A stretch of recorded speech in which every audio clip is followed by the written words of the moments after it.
I'm Mary Clark, 35 years old. I live with my husband, John, whom I met at work and married, and our 5-year-old son, Michael. After Michael was born, I quit my job to become a freelance systems engineer. Today, after dropping Michael off at daycare, I return home, thinking about my tasks and schedule for the day as I turn my key in the door. When I opened the door, I saw John with a suitcase, about to leave. Furrowing my brows, I asked him, "What are you doing?" I'm going to a business trip, of course.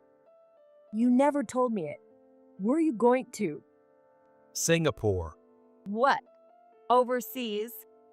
Oh, just stop. I have a flight to catch, so I'm leaving now. At John's abrupt words, I respond in a low voice. "You'll regret this. It will be your final trip." What did you say? I said, "You'll regret it." What the hell?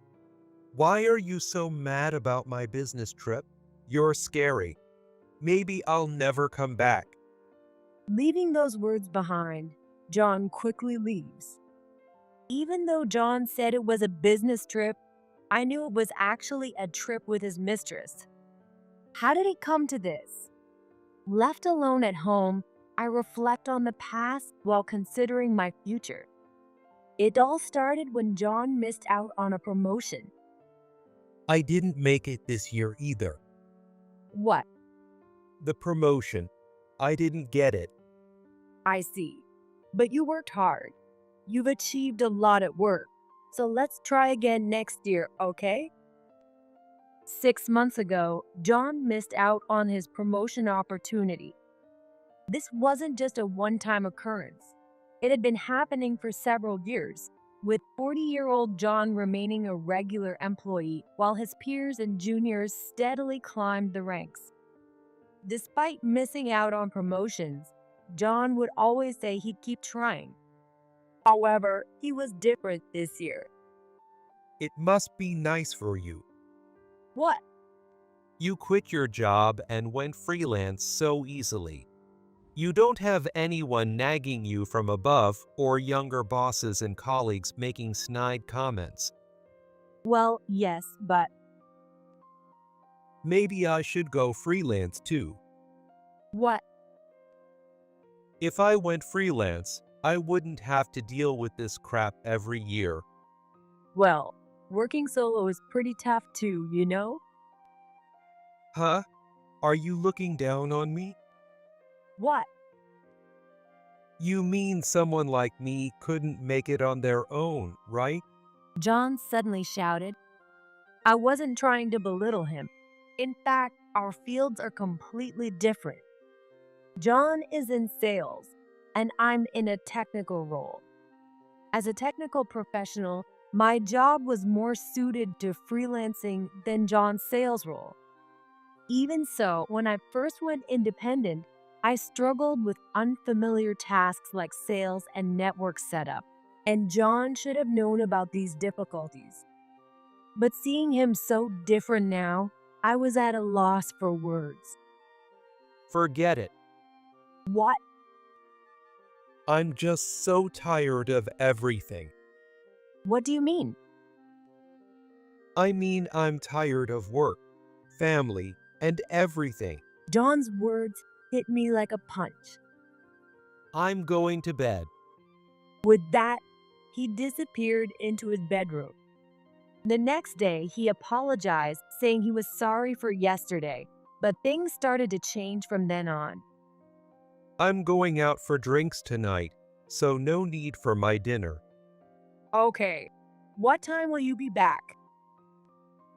Oh, I don't know. Just go to bed. All right. And he returned after midnight. His suits and the shirts sent for laundry had the lingering scent of women's perfume. I'm going on a business trip to Seattle for 3 days. What? You've never had an overnight business trip before. What? You used to say you were lucky that your territory was close by and you didn't have to travel overnight. My assignment changed. Stop nagging me. And just like that, John's business trips increased from once a month to twice a month, and lately, almost every week. Yes, business trips aren't uncommon in sales.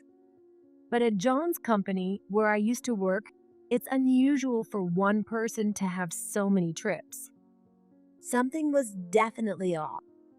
Concerned about the lingering scent, I decided to talk to my best friend Kate, who still works at the same company as John, over dinner after work.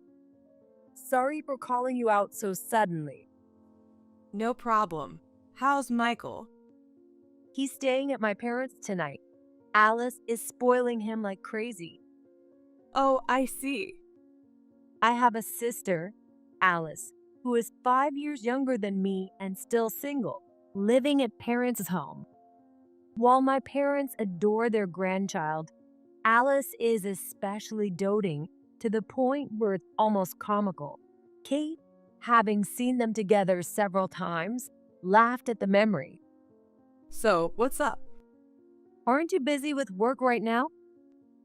Your husband's work isn't busy either, right? Oh, so work is slow now? What do you mean by that? Has John really been reassigned to a job with so many business trips? Huh? John is supposedly on his business trip today, too. John? But he's not on a trip today. Really? He was at the office as usual today. I see. So I was right. John was probably meeting another woman under the guise of a business trip. Noticing my tense expression, Kate quickly added, But it's true that his assignment changed and includes some overnight trips. He also has some day trips. Actually, his previous assignment had too few trips, and now it's more normal. I see. Kate sighed and started speaking again, seeing that I was still troubled. Actually, the reassignment was kind of sudden. What? You know John didn't get promoted, right? Yeah, I know. Right after that, John suddenly asked to change his assignment. What?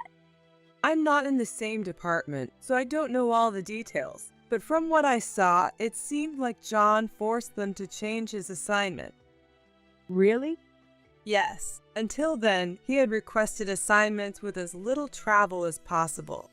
But suddenly, he asked to switch with a newbie who had a lot of long business trips. Did John say that? Yes. Even the manager was surprised. Well, it seems the newbie was struggling with that territory. So in a way, John being more experienced was a better fit. What? Why? Kate hesitated, looking like something was bothering her. Just say it. I can handle it. Okay, I'll tell you. There's another person assigned to that territory, a woman named Christy. I think something's going on between them. What do you mean by something? I mean, I feel like John asked to be put in the same territory as her because they're involved. Why? Okay, I'll be honest. People have noticed them disappearing from the office and coming out of the archive room together. They've been seen out on all-day calls together, not returning until evening. Even after work, people have spotted them at nearby bars and pubs together until late. So, Christy might be the one whose perfume I smelled on John's suit and shirts. What? When John comes home late, his suit and shirts sometimes have this lingering scent of women's perfume. I pulled out a handkerchief from John's suit pocket, still carrying the scent, and showed it to Kate. Yeah, that's Christy's scent. It's that famous Chanel perfume. I see. So, it's almost certain now. Unfortunately, yes. So, he's been saying he's on business trips but really meeting her. Today, he even left in our car, saying he had a business trip. What? In your own car? Yeah, it's strange, right? I noticed the car keys were gone, and when I checked the parking lot, the car was missing. Kate made a suggestion, seeing my forced smile. Do you want to go check it out? What does that mean? I know Christy's address. Let's see if John is really going there. You're right. We need to see it to believe it. If he's there, our car should be nearby. Let's go then. I drove to work today, so I can take you there. Kate and I quickly paid for dinner and drove to Christie's place. We saw two figures heading towards the apartment building from a nearby coin-operated parking lot. What timing? This is bad. Hey, don't just stand there. I'll take pictures, you record a video. Oh, okay. My hands trembled as I held the phone, whether from sadness or adrenaline. I couldn't tell. After they went inside, Kate gripped my hand tightly. Don't worry, I'm here. Kate, thank you. Mary, can you be free next Wednesday and Thursday? Why? They have their business trip to Miami. I bet they're planning to spend time together there. Let's follow them. All right, we've come this far. There's no turning back now. Michael has noticed something's off too. Really? He sees me looking sad sometimes and tries to cheer me up, saying, "Mom, let's hug." He even gets mad at John, telling him to be nicer to me. I can see Michael getting hurt by John's cold behavior. That bad, huh? All right, I'll help you out. And our old colleagues will back you up too. What? Even if you quit, everyone still cares about you, Mary. Plus, it's easier to have someone on the inside, right? Kate's sly smile lit a fire within me. Let's go all out. I'm going to take him down. It's been a while since I've seen you this angry, Mary. All his spending habits have finally turned towards another woman. It's the worst. Wait a minute. John has a spending problem? Yeah, to tell you the truth, he had to settle his debts and can't even get a credit card. What? The lease on our house is under my name, and the card he's using now is a family card under my name. Seriously? Mary, you shouldn't put up with a guy like that. We'll help you, I promise.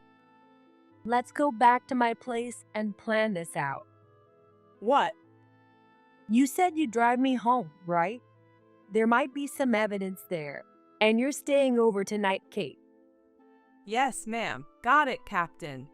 We drove back to my place in Kate's car. With a highball in hand, we stayed up all night planning. About a month later, late at night, half a day after John had left for Singapore, my phone started ringing. Seeing the expected name on the screen, unable to suppress a smirk, I cleared my throat and tapped the screen. Hey, why can't I use my credit card? Even holding the phone away, I could hear his shouting. Don was clearly furious. What? What's wrong? I tried to pay for something here, but the credit card isn't working. Did you do something? Huh. Which card was that? Don't play dumb. The family card you gave me. Oh, that one.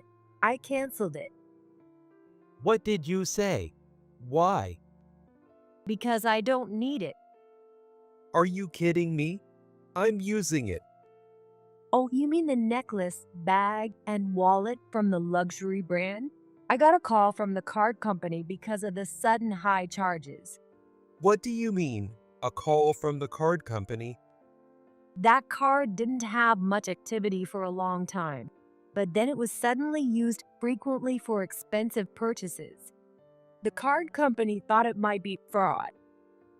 Seriously? I told them I hadn't made those purchases, so they investigated. They found out the charges matched the receipts and places where you'd been, the ones you threw away or left in your suit pockets.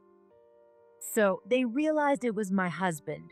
I knew it was you using it, but since it's a family card, it wasn't hard to figure out anyway. John was silent, probably in shock. I continued talking. So, I asked them to cancel it. I don't need it if I'm not using it. But I'm using it.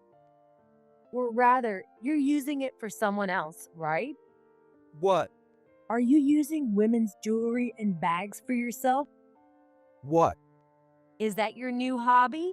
No. I don't know who you're giving those to, but the card is in my name. The bills come to me, so I canceled it. Any objections? How am I supposed to manage here? I need money for food and other expenses, even on my business trip. Don't worry. You don't need to make excuses about your business trips. What? Enjoy your last date as much as you can. What? Oh, and by the way, your phone is going to stop working soon. What? You'll have to buy a new SIM card or something over there. Bye. I ended the call abruptly and blocked John's number. I wondered how many days it would take for him to try to contact me again. As I pondered this, I looked at the pile of moving boxes in front of me. The truth was, right after John left for his supposed business trip, I had moved out. Kate had told me about John's long vacation, which coincided with his overseas trip with his mistress. Are they really going overseas together? Yes, he bought 2 tickets to Singapore with a family card I gave him. The dates match perfectly with his vacation. He even had a Singapore guidebook hidden away. It's confirmed. Is he an idiot for using his wife's card for this? Yeah, he's pretty stupid. That's why I'm moving out while he's away. What? The house is under my name, and the car is under my name too. What? The car too? Yes, and even the phone is under my name. So I'm going to take care of everything while he's on his little trip. Everything? I found this in his suit pocket the other day. I showed Kate the completed divorce papers I had found in John's pocket. Who keeps something like this in their suit pocket? It shows how careless and excited he is. If he's thinking that way, then so am I. No complaints, right? Absolutely.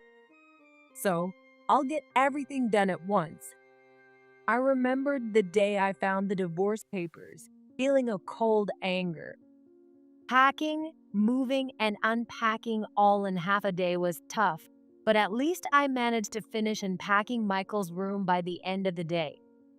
Tomorrow was Saturday, and Alice was coming to help with the unpacking and cleaning. She had also agreed to babysit Michael. I'll take care of everything during that time. Lost in these thoughts, I fell asleep, waking up the next day to another busy day. By nightfall, I finally had a moment of peace, but then my phone rang again. The screen showed an unknown number. Despite the quicker than expected call, I answered without hesitation. That was faster than I expected. What? It was John. I thought it would take longer. So you got a new SIM card? Don't underestimate me. Even I can do that. But what's this about canceling the phone plan? What are you talking about? What were you thinking, pretending it was a business trip and going to Singapore with your mistress? I told you. It's a business trip. Are you still making excuses? I know everything. What? I know you took vacation days to match your mistress's schedule, and you're in Singapore right now. How did you know about it? You are too careless. What? Kate, who works at the same company, checked your vacation and business trip schedules. And you bought the plane tickets by my family card, so it was easy to find out. You even had a Singapore guidebook at home. How could you lie about a business trip and go on a trip with your mistress? Well, By the way, I also know that you lied about business trips and stayed at your mistress's place. oh my God. That woman, Christy Williams, your junior, who joined the company after I left, lives in Queens, right? What? How do you know? Do you remember that I used to work at your company? Oh, that's right. I get information from Kate, our old colleagues, and even my former juniors and seniors. Things like how you forced a change in your assignment to work with her, how you both disappear together during work hours, or how you're often seen together at bars near the office. Geez. Kate knew her address. We saw you go into her apartment building together. What? You parked our car nearby and walked to the apartment, all lovey-dovey. We took pictures and videos as evidence, so it's confirmed. What the hell are you doing? Gathering evidence of your affair. You lied to me about business trips and spent the night at her place. When did you find out? I've known for a while now. Oh no. When you came home late or returned from a business trip, your suit and shirt smelled like women's perfume. Sometimes even your underwear. What? Apparently, you got so used to the smell that you didn't notice, but it was very obvious to me. I had Kate smell a handkerchief you had, and she immediately recognized Christie's perfume. Is that much? People at the company noticed the perfume smell too. Really? After you two came back from the archive room, they often smelled that perfume on you. The scent was so strong that your colleagues figured you must have been very close to her. Jesus Christ. People your age should know better. You two were so obvious that many people suspected something was going on. Don was speechless at my barrage of information. Of course, he never imagined I knew this much. He probably thought he could go on his merry way with his overseas trip, but that's not all. By the way, even Michael noticed. Michael, no way. You let him play games on your phone at home, right? Yeah. Well, he read the messages from your mistress. No way. Michael can't read yet. Seriously? How old do you think Michael is? He's already 5.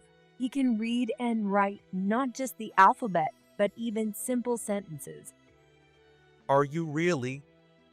Michael noticed something was off between us. He didn't tell me directly, but told Alice when he was at my parents' house. He said, "Dad keeps saying he loves someone named Christy." I never imagined Michael would notice, but he did. The day I left Michael with my parents and met Kate, he shared an unbelievable story with Alice. Alice, Yes, Michael? Are you sleepy? no. It's just that Dad and Mom don't seem to get along. Really? Yes. And Dad says he loves someone named Christy. What? Someone named Christy? When I was playing games on Dad's phone, messages from Christy kept popping up. What did they say? Stuff like "I had fun last time, I can't wait to see you, and I love you." Really? Yeah, they keep coming. Even though Mom is crying, Dad just keeps getting mad. Mom is crying? She was crying yesterday too. Alice, I hate seeing Mom cry. I hate Dad for saying he loves someone named Christy. I was shocked. I never imagined Michael would say something like this, or feel this way. That's why I had to leave John. I couldn't let a traitor like John hurt Michael any longer. As a mother, I knew this was the right decision. To be hated by Michael. What have you done? That's none of your business. I want to enjoy my life. Fine then. Have it your way. What? I've already filed the divorce papers as you wished. What do you mean? I found the signed divorce papers in your suit pocket, filled out my part, and submitted them to the court today. No way. After a loud scream from the phone, John's endless shouting echoed. Why should I be the one getting yelled at? I switched to speakerphone. If you don't calm down, I'm going to hang up. With that, he quieted down, my ex-husband. You submitted them. So it's done? Yes, I submitted them first thing this morning. We've been strangers for over half a day now. Oh my God. Isn't that what you wanted? Why else would you have signed divorce papers in your suit pocket? Not noticing they were gone is pretty stupid, though. Shut up. So, I submitted them to fulfill your wish of being with Christy. Canceling the card and phone was part of that, so you should be grateful. Grateful. What the hell are you talking about? Who do you think you are? Who do I think I am? I'm someone who's had to deal with your nonsense for too long. My parents won't allow this. Your parents won't either. What? Your family is proper and strict. They won't allow their eldest daughter to get divorced. Of course they will. What? My parents dote on me. If they find out their beloved daughter was cheated on and mistreated, they'll demand I come home immediately. Oh no. You cannot be serious. And I've already informed your parents. Are you serious? I had to send your stuff to them, so I called them yesterday. They understood completely. My stuff. What stuff? Your belongings from the house. I packed everything and sent it to your parents' place. Why? Because I moved out. Did you move out? We're divorced. We can't live together anymore, so I moved. Are you kidding me? You could have left my stuff at the houses. The house is leased under my name. I'm not leaving you there, especially when you haven't paid a dime in rent. Because You have no right to complain. When you come back, you won't be able to get into the house. Go to your parents' place. John mumbled something in response. His words were not clear to me. Frustrated, I warned him again that I would hang up, and John threw back his response. I can't come back to the States. What? I don't have a return ticket. I can't come back. His weak voice came through the phone. Looks like you only bought a one-way ticket. I was scared you'd find out about the big charge. If you were that worried, you shouldn't have bought the ticket or the luxury goods in the first place. I know, but now I don't have a return ticket. Use cash or a debit card. Figure something out. I don't have enough money left to buy a ticket. Seriously, that's embarrassing. Your spending habits haven't changed at all. What about your girlfriend? Why don't you ask her to cover for you? John fell silent. After a long pause, he muttered something in a low voice. She already left. Why? She bought a ticket for herself and left. No way. I couldn't help but burst into laughter.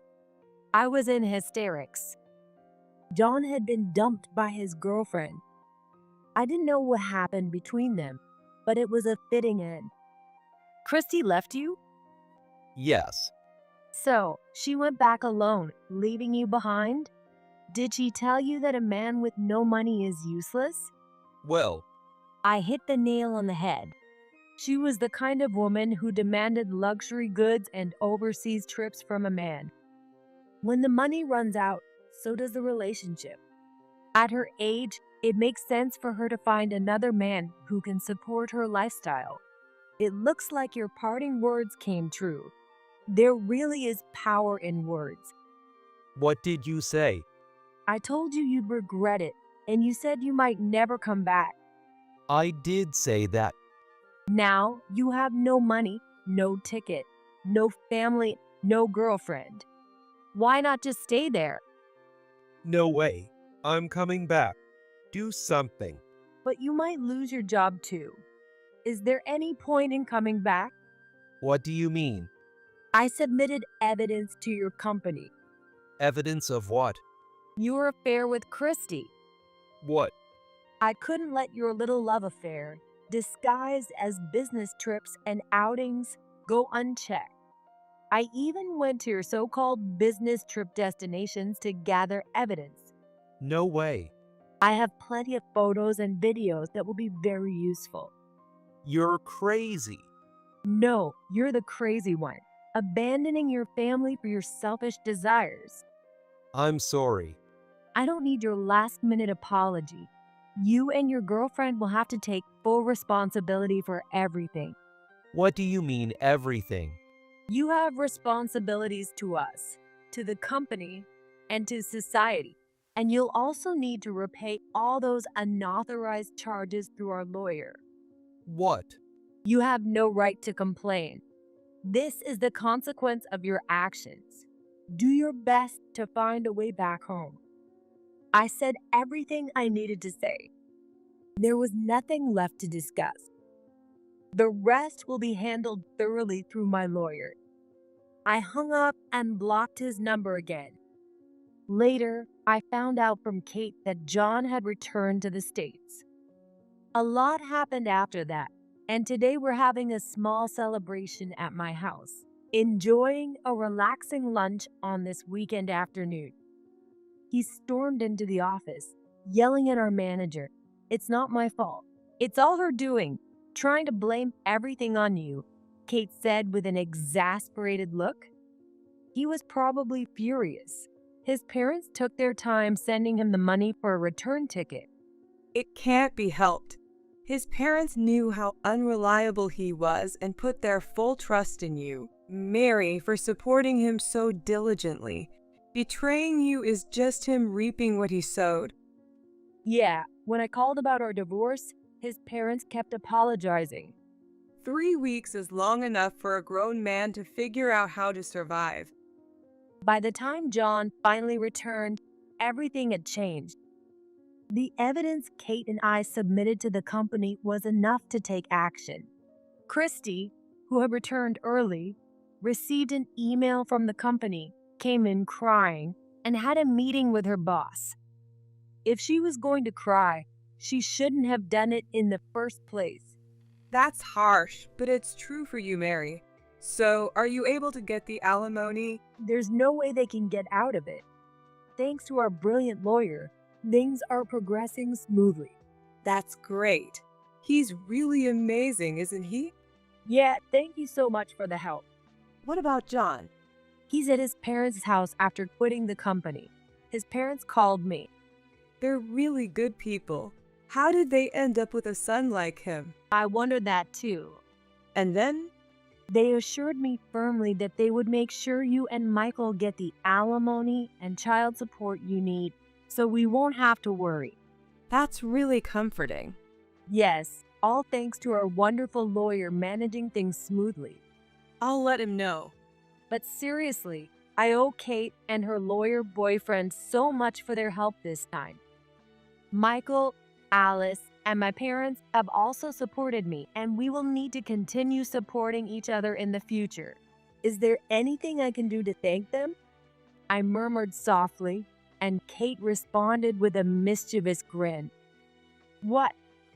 Let's go on a trip. A trip? Yes, a trip.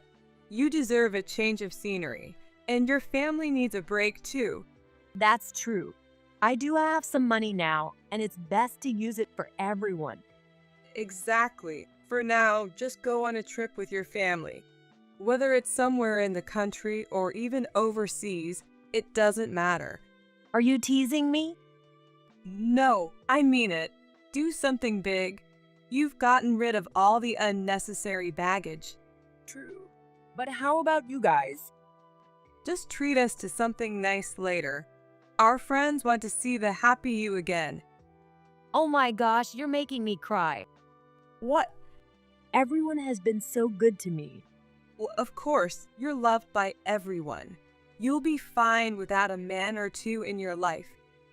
I clinked my glass lightly against Kate's, saying, "Right?" The love I received from everyone is something I'll cherish and repay throughout my life. First, I took a slow sip from my glass, thinking of all the fun times we would have together and picturing everyone's faces. Actually, the groom slept with me. Yolanda said this with such enthusiasm that it seemed like she might follow up with, "Yay." The room was in complete chaos. I could see my parents at a nearby table, looking like they were about to faint. However, despite the surrounding commotion, my mind regained its calm. Barry slept with Yolanda? No way, that can't be true, because I am Melissa McCarthy, a typical 28-year-old who graduated from a decently ranked college and now works in a clerical position at a major trading company. I wasn't exactly a failure, but I've always been average for better or worse. My academics were average, my athletic abilities were average, and my social life was average. I had no significant problems, but nothing particularly praiseworthy or outstanding either. This didn't change as I grew up. Despite my efforts, my work performance is average, and so are my housekeeping skills. Thinking back, my upbringing was pretty average too. A typical middle-class upbringing with parents working regular jobs. I went to college on a scholarship, so until recently, I have been paying back a fixed amount every month. I'm not unhappy about that, and I'm really grateful to my parents for raising me. However, my entire life has been completely ordinary. On the other hand, my best friend Yolanda Foster has lived a life completely opposite to mine. Yolanda is a colleague from my company. We became friends because we were the only two women assigned to the same department after joining the company. We had a transition from just being close to becoming true friends thanks to Yolanda's personality. Unlike me, she is cheerful and sociable, never shy around people. She graduated from a prestigious university and was even a runner-up in a beauty contest. Despite her family's wealth and owning a company, she isn't stuck up at all. Sure, she's confident and dates handsome guys from top companies, but she's capable at her job and always attracting attention because of her charm. She's also considerate and proactive. She's different from me. Maybe I'm just envious of Yolanda. Even though I consider her my best friend, thinking about our differences always makes me feel uneasy. With a sigh, I press the enter key harder than necessary. After 5 years at the company, even if I'm not very efficient, I'm used to the work.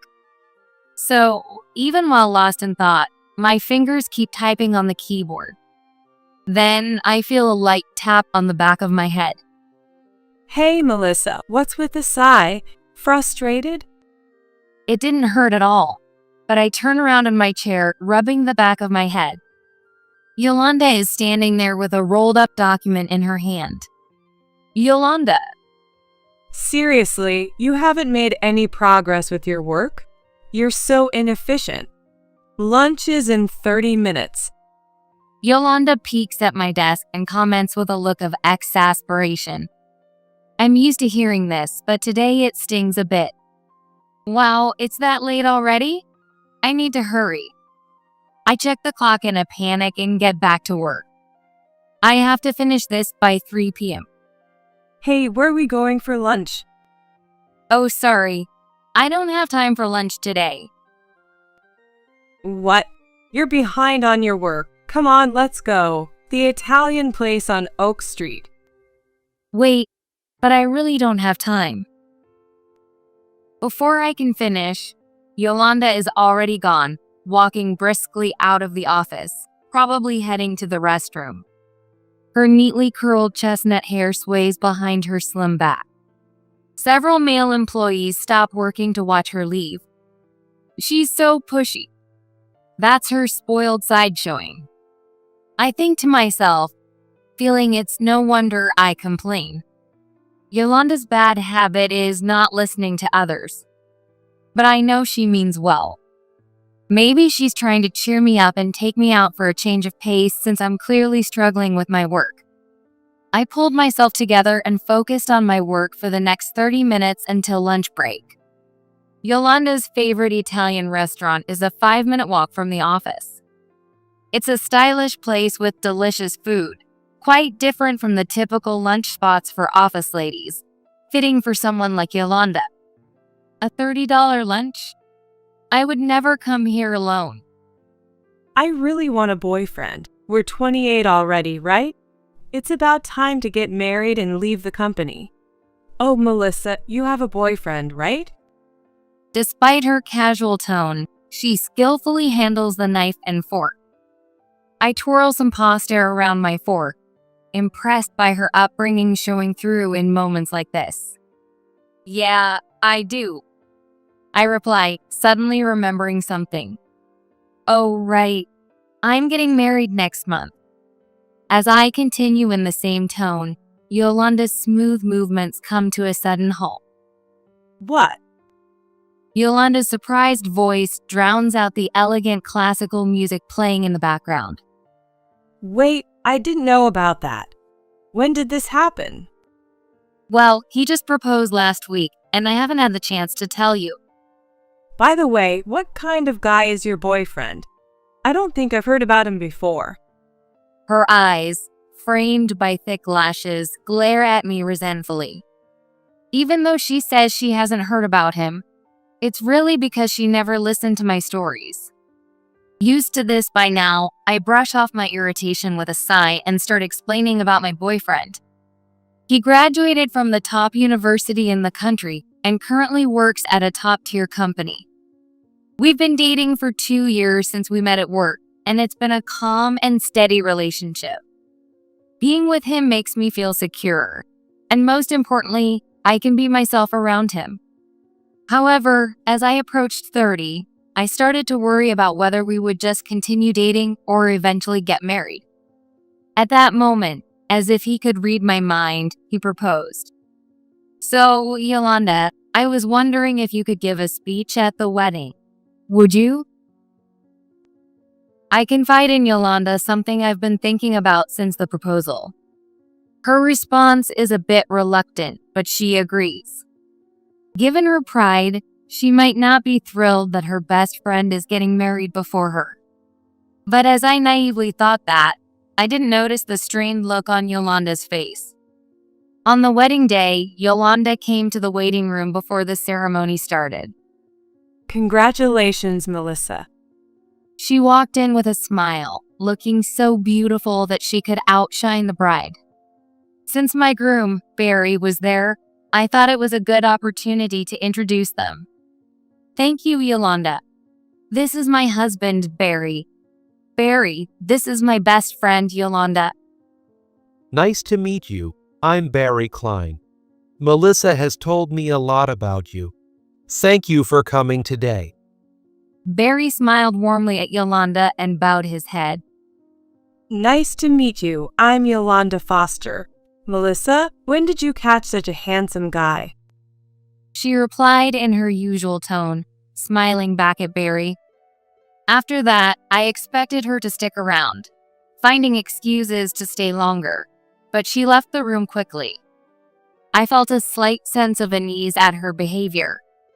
What's going on? Yolanda has been acting a bit distant since I told her about the wedding. As I stared at the door Yolanda left through, lost in thought, Barry murmured, What's up with her? Huh? I looked up to see him with a puzzled expression, his hand on his chin as if deep in thought.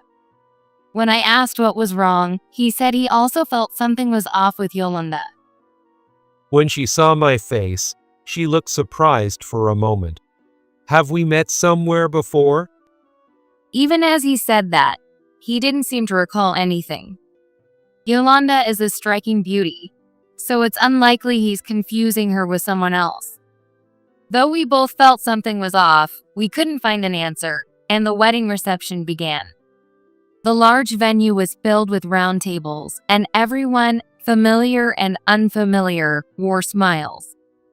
As I surveyed the room from the head table, the reality of getting married slowly sank in. I had always thought I'd never get married. An ordinary life, an ordinary day-to-day existence. I didn't know if not getting married was normal or not, but I had always imagined I'd live alone.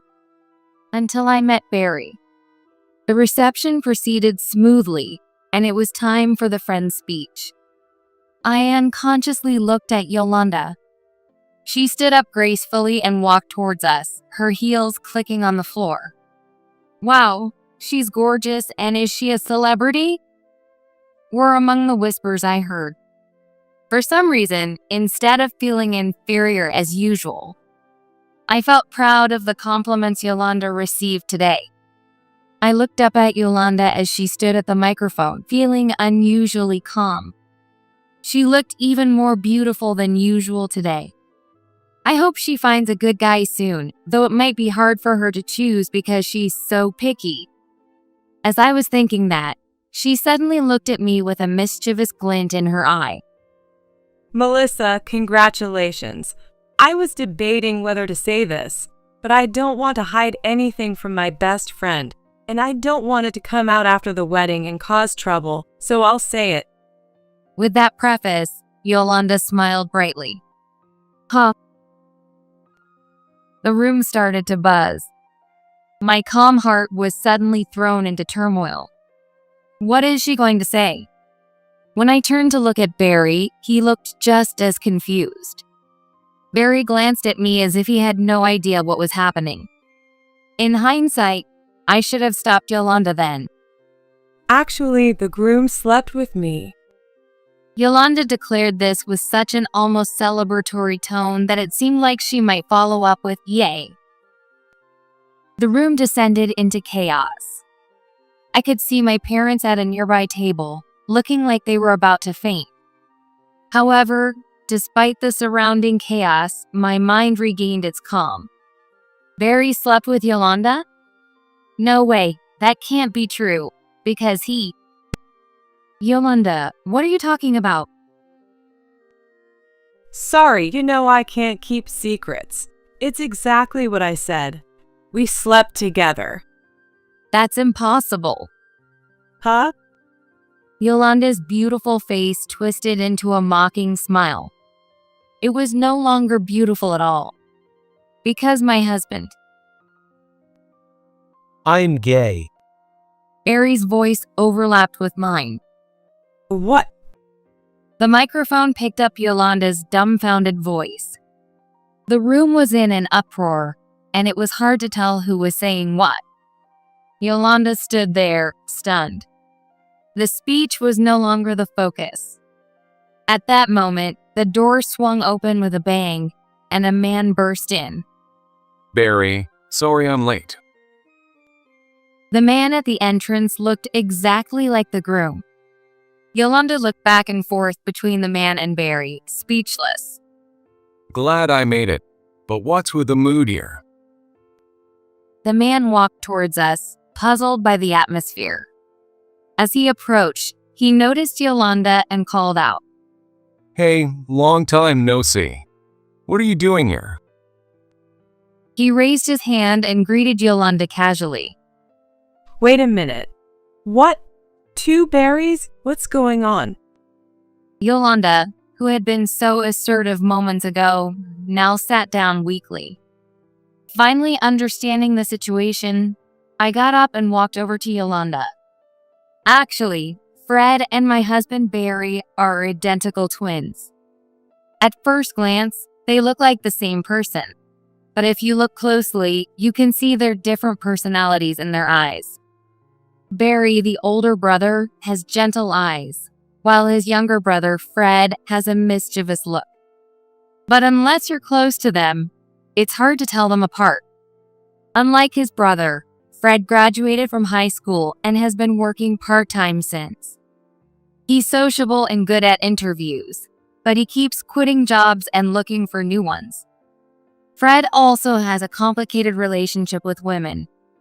He often pretends to be his brother and dates multiple women, causing trouble for Barry. However, because Fred is likable and Barry is forgiving, they have a good relationship. Yolanda. I gently placed my hand on Yolanda's shoulder as she sat on the floor, dejected. Yolanda had made an outrageous confession at my wedding. In the end, it was a misunderstanding and she ended up ruining herself. But she tried to trample on my happiness. However, I didn't know what to feel towards her. After all, this was the first time I had seen her so crushed. I realized now that I had always admired Yolanda, who was full of confidence despite everything. I'm sorry for the disturbance. That was a prank planned by her and me. I'm not good at such things, and I apologize for the awkward atmosphere. Barry tried to smooth things over. The room, which had been buzzing, gradually calmed down, and I could hear people murmuring. So it was a prank. Regardless of how well the follow-up was, he was trying to look out for Yolanda, who had embarrassed herself in front of everyone. But it is true that I am gay, and it is also true that I love Melissa. From there, Barry spoke confidently. Yes, Barry is gay. When we got to know each other and started to grow closer, he told me himself. I was surprised and shocked, but he told me he still wanted to be with me. Despite having only been attracted to men, Barry grew to love me as a person, beyond gender. It's a little different from romantic love, but he respects me deeply as a soulmate and as a person. His feelings settled into my heart. It was certainly shocking to have my previous notions overturned. But love is not only about romance. I felt a growing desire to respond to his feelings.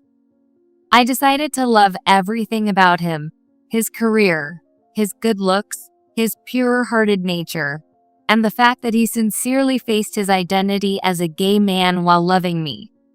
When Barry finished his speech, the room was filled with warm applause. Looking at my parents, I saw my father clapping hard with tears in his eyes and my mother pressing a tissue to her eyes. Dad, Mom, I'm going to be happy with him. The ceremony smoothly moved on to the entertainment portion. As I was about to ask Yolanda to return to her seat, she shook off my hand and whispered weakly, What is this? This is stupid. I'm leaving. Yolanda. She staggered to her feet and walked unsteadily toward the exit. I couldn't bring myself to follow her. On her way out, Yolanda passed by Fred, who had been sitting during Barry's speech. He called out to her, Oh, you're leaving already. Oh, what's your name again?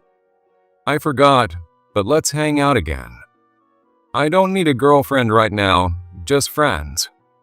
That was the final blow for Yolanda. Oh man, Wara. She cried out like a child and dashed out of the venue. Yolanda. I called after her, but she didn't look back. Somehow, the ceremony ended successfully, and Barry and I went on our honeymoon. After a long break, when I returned to work, Yolanda was gone. I heard that she had requested a transfer right after our wedding. While I felt a bit let down, I was also somewhat relieved because it would have been awkward to face her. So, what happened to Yolanda after that? It seemed she was so shocked by being deceived by Fred that her flashy lifestyle completely changed. She had been manipulating men and cheating without a care, but when she was the one betrayed, she quickly developed a distrust of men. Time has passed since then, and now several years have gone by since I turned 30. Yolanda is still single and hasn't been able to get married. Furthermore, the story of her speech at my wedding spread among our colleagues, and the people who used to fawn over her became distant.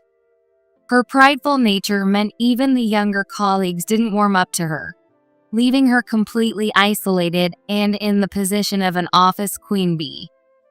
As for me, I've drifted apart from Yolanda since the wedding, but I continue to work and live happily with Barry.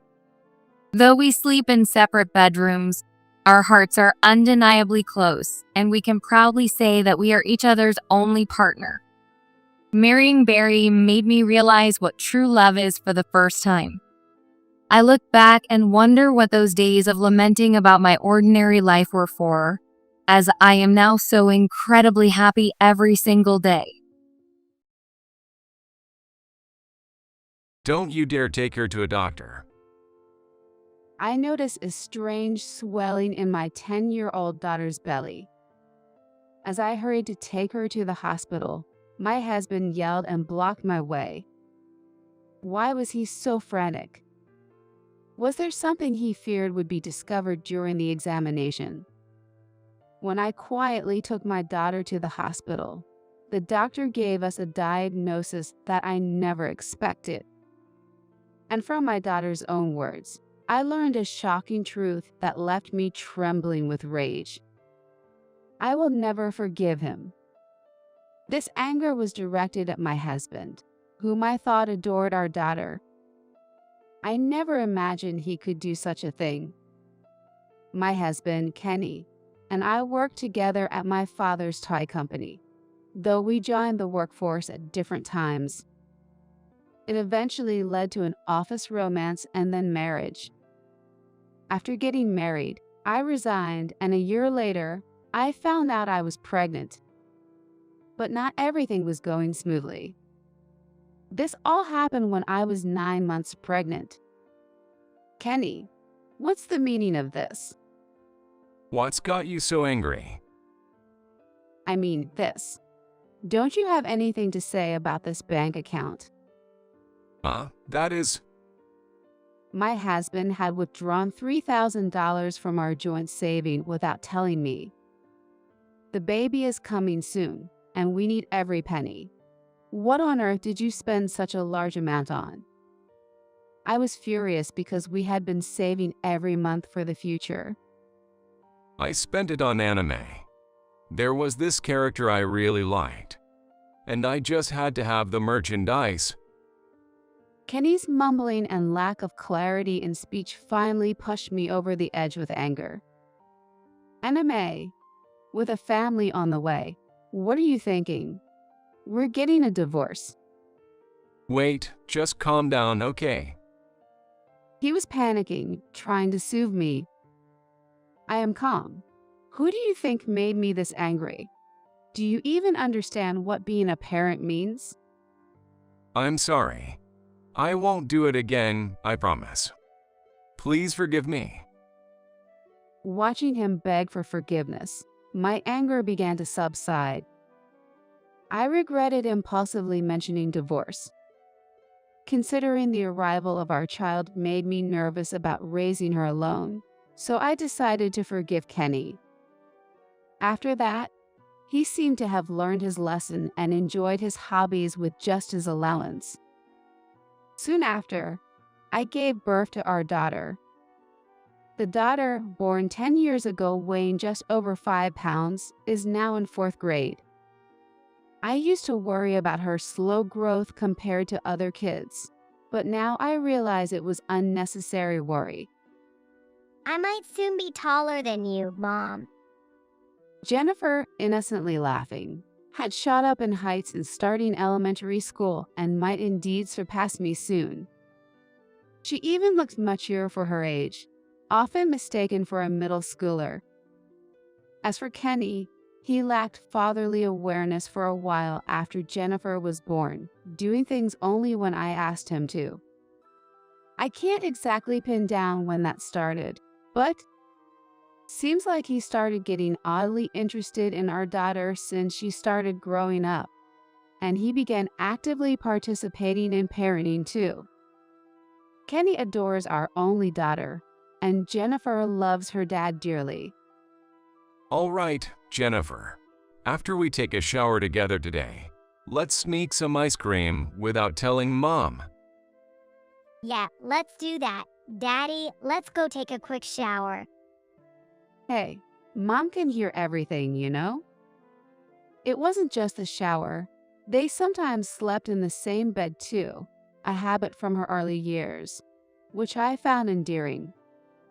But I started to wonder if maybe we should stop this behavior. It came up during a coffee date with some mom friends. Recently, my daughter has started to detest my husband. It's been tough. Really? How so?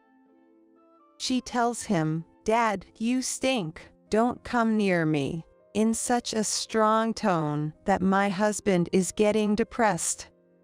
That must be sad for him. We're still in a phase where she loves her dad. They still take showering together and share a bed. Really? The moment I shared this, I saw a surprised, somewhat taken aback look on my friend's face, making me feel it wasn't the norm. Maybe that's strange.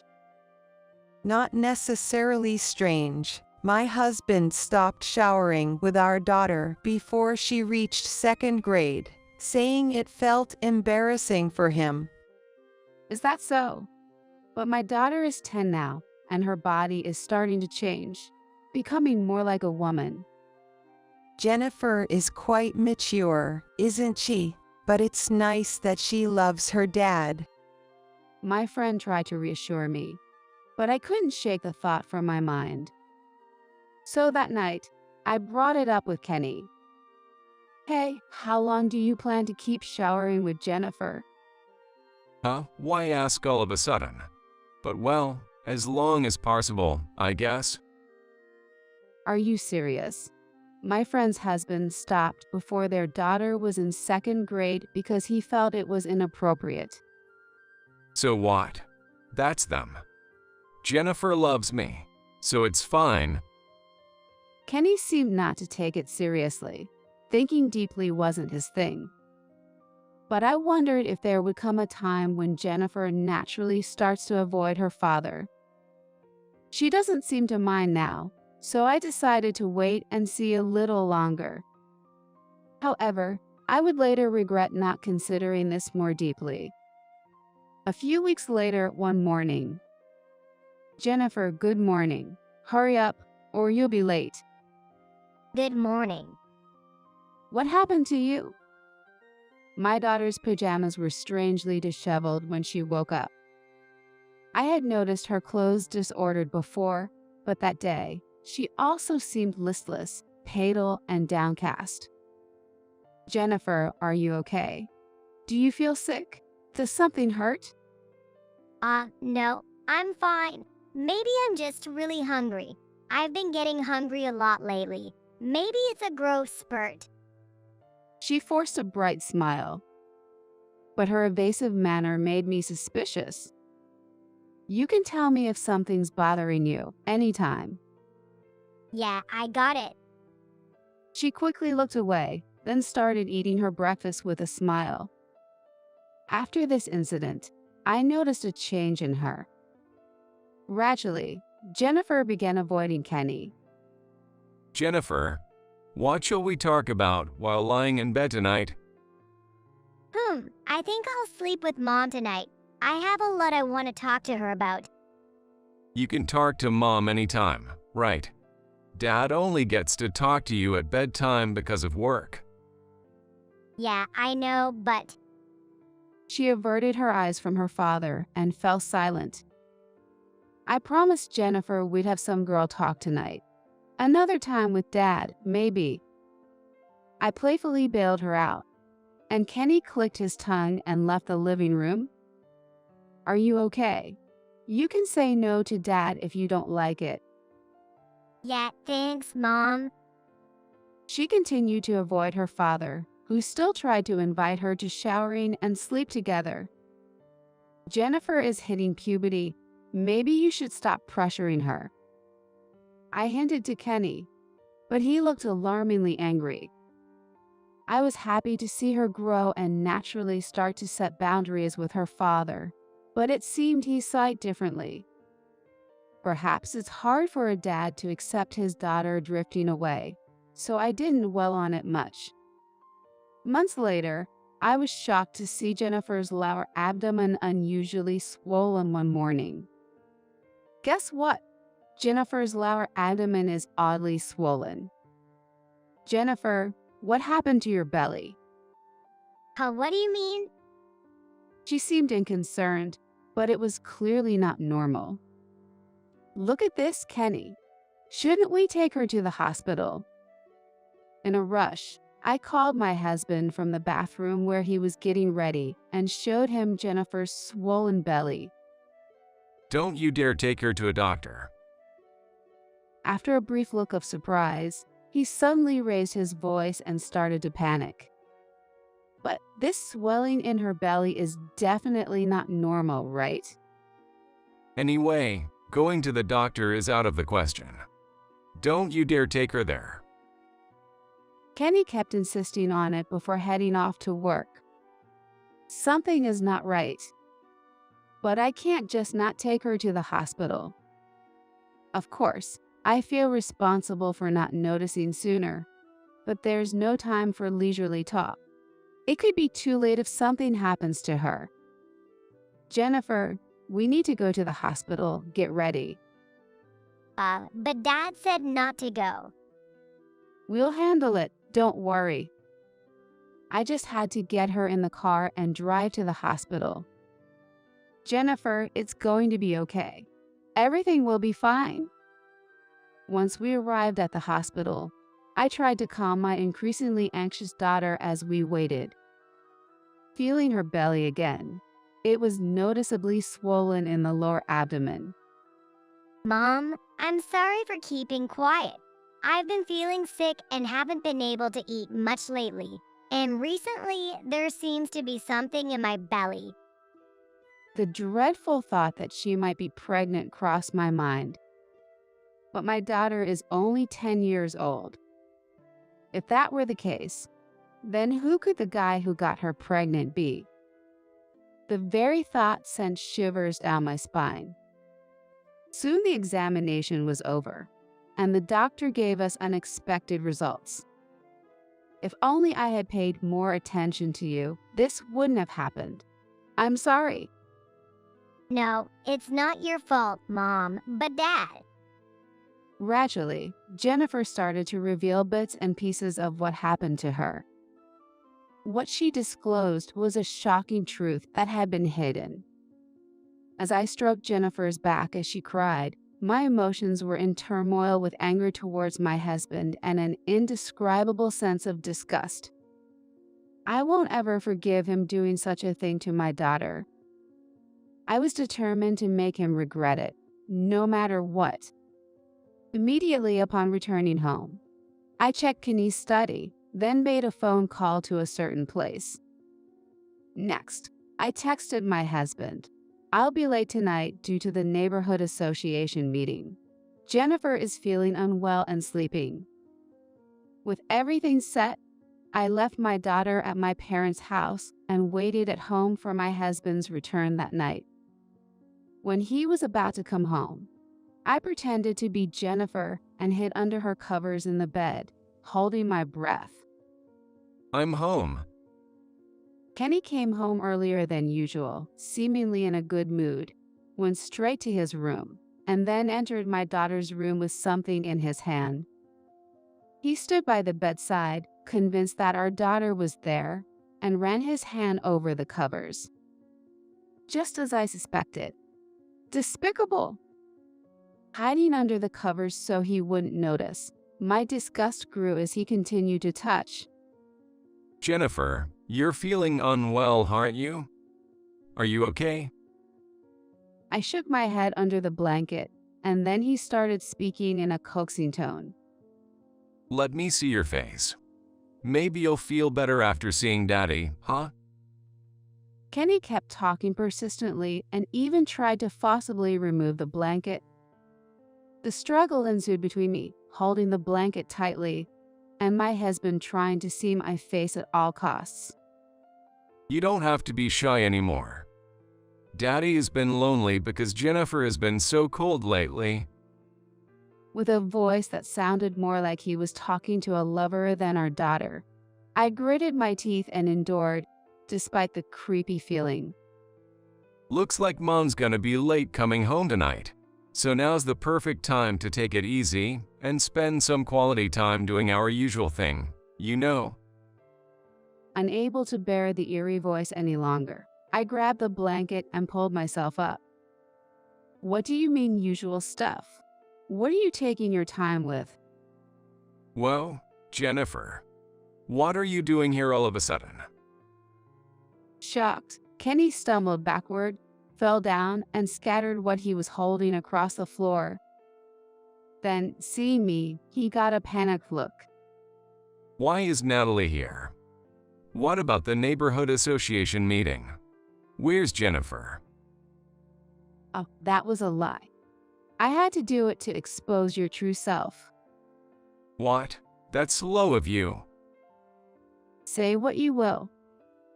I was surprised that Kenny believed the email and acted exactly as I had anticipated. He fell for the trap and showed his true colors. Hey, explain what you are intending to do. I should be the one asking for explanations. What is this? You intended to put it on Jennifer. I pointed to the items Kenny had dropped on the floor. Seemingly forgetting them in his panic, he hastily gathered them up, clutching them close. This is, well, it's a present for Jennifer. I thought it would suit her. Really? Unable to withstand my gaze, he was stuttering and sweating profusely. But this is clearly a cosplay outfit, right? What my husband had was unmistakably a costume of an anime character that men would fancy. Moreover, the costume had large openings at the shoulders and chest, and the skirt was extremely short. Calling this a present really makes me question your taste. This is. Jennifer said she wanted to try it on because it looked cute. My husband was stammering, sweating profusely. That's one of those late-night anime sexy characters, right? There's no way she'd watch something like that. Well, you see. Kenny fell silent after that and didn't attempt to answer. Did you intend to dress Jennifer as well and take pictures in this? My husband visibly paled at my remarks. Well, it's not like. I didn't mean it like that, but. Well, if we can take photos as a memento, I guess I wouldn't mind. Oh, really? You've been doing this all along. I thrust an album in front of him. It was something I found stashed away in the back of the closet when I checked his study, something he seemed to treasure. There were numerous cosplay photos tucked inside. Hey, don't you dare touch my treasures with your filthy hands. Kenny, who had only been speaking hesitantly until then, suddenly changed his demeanor, shoved me aside, and snatched the album away. Ouch. What are you doing? There's no need to be so rough. You're the one who recklessly took my stuff out. It's all your fault. It's all because of you. How? Why would you say that? While cradling the snatched album protectively, my husband glared at me. Because it's true. It's all your fault for restricting my anime hobby. Furthermore, my husband started complaining that with only his allowance, he couldn't afford the merchandise of his favorite anime characters, and he couldn't even attend events easily. And on top of that, when our child was just born, I was even robbed of the time to watch anime while being forced to babysit. I was left speechless by my husband's assertions. Yet, he continued to press his argument. But Jennifer's growth is so rapid, and she's gradually becoming more like a favorite character in terms of her physique. So I couldn't help but look forward to it. Seeing him flipping through the album with such fascination sent shivers down my spine. You've got to be kidding me. Do you have any idea how much Jennifer was agonizing over this? She's only 10 years old, and yet she's been through such terrifying experiences. The truth is, on the way back from the hospital, I had heard this story from my daughter. My husband said that when he slept with her in the middle of the night, he always dressed Jennifer in costumes and took pictures of her. At first, she was happy and excited to be able to wear cute clothes, but lately, with so many skin-bearing outfits, she gradually started to dislike it. So Jennifer said she didn't want to wear them anymore, but my husband wouldn't budge at all. Furthermore, Jennifer became scared after finding out that Kenny was posting the photos he took on social media. Surprised to hear that, I checked my husband's computer, where there were rows of photos of a girl with clearly still a kid body. Although her face wasn't clearly visible, they were obviously Jennifer's figure without any doubt. Stop snooping around other people's stuff. Well, if you're that concerned, you should have set a password or something. I could have easily looked at it as soon as you opened the computer. Adding insult to injury, I further pressed my husband, who looked frustrated as he bit his lip. And to top it off, you've been making quite a bit of money selling those photos, haven't you? But, well, I heard Jennifer's classmates found cosplay photos online that looked like her and showed them to her. She was pretty shocked and devastated by it, you know? But because Jennifer had been sworn to secrecy about the photos by Kenny, she couldn't confide in anyone and kept it to herself. And because of that, Jennifer's belly has been. could it be that she's pregnant? But I have no idea. It's none of my business anyway. More concerned about himself than our daughter's well-being. He's truly the worst. No, that's not it. Jennifer was so stressed out that she developed severe constipation. The abnormal bloating in our daughter's belly was due to stress-induced constipation. When the doctor informed us at the hospital, I felt relieved, but at the same time, I deeply regretted not realizing the extent of our daughter's suffering and struggles. Did you take her to the hospital? Didn't I tell you not to show her to the doctor? I wonder if you thought it'd be bad if Jennifer said something during the examination. Ugh. The reason my husband doesn't retort must have hit close to home. Without a word, I thrust the divorce papers I had prepared at him. My husband's expression momentarily showed surprise. Divorce? Well, divorce might be inevitable, but I'll take custody of Jennifer. How? What are you talking about? Because Jennifer is attached to me. Besides, I earn more, so I'll easily get custody. Even at this point, he's convinced he can twist things to suit himself. He smirked. You're so full of yourself. But she already said she doesn't want to see her dad anymore. Stop lying. There's no way she'd say that. I took out my phone and showed him a message from Jennifer that read, "I hate Dad." That's a lie. She loves me. She's my Jennifer. Suddenly, Kenny began throwing whatever he could find in the room, causing a commotion.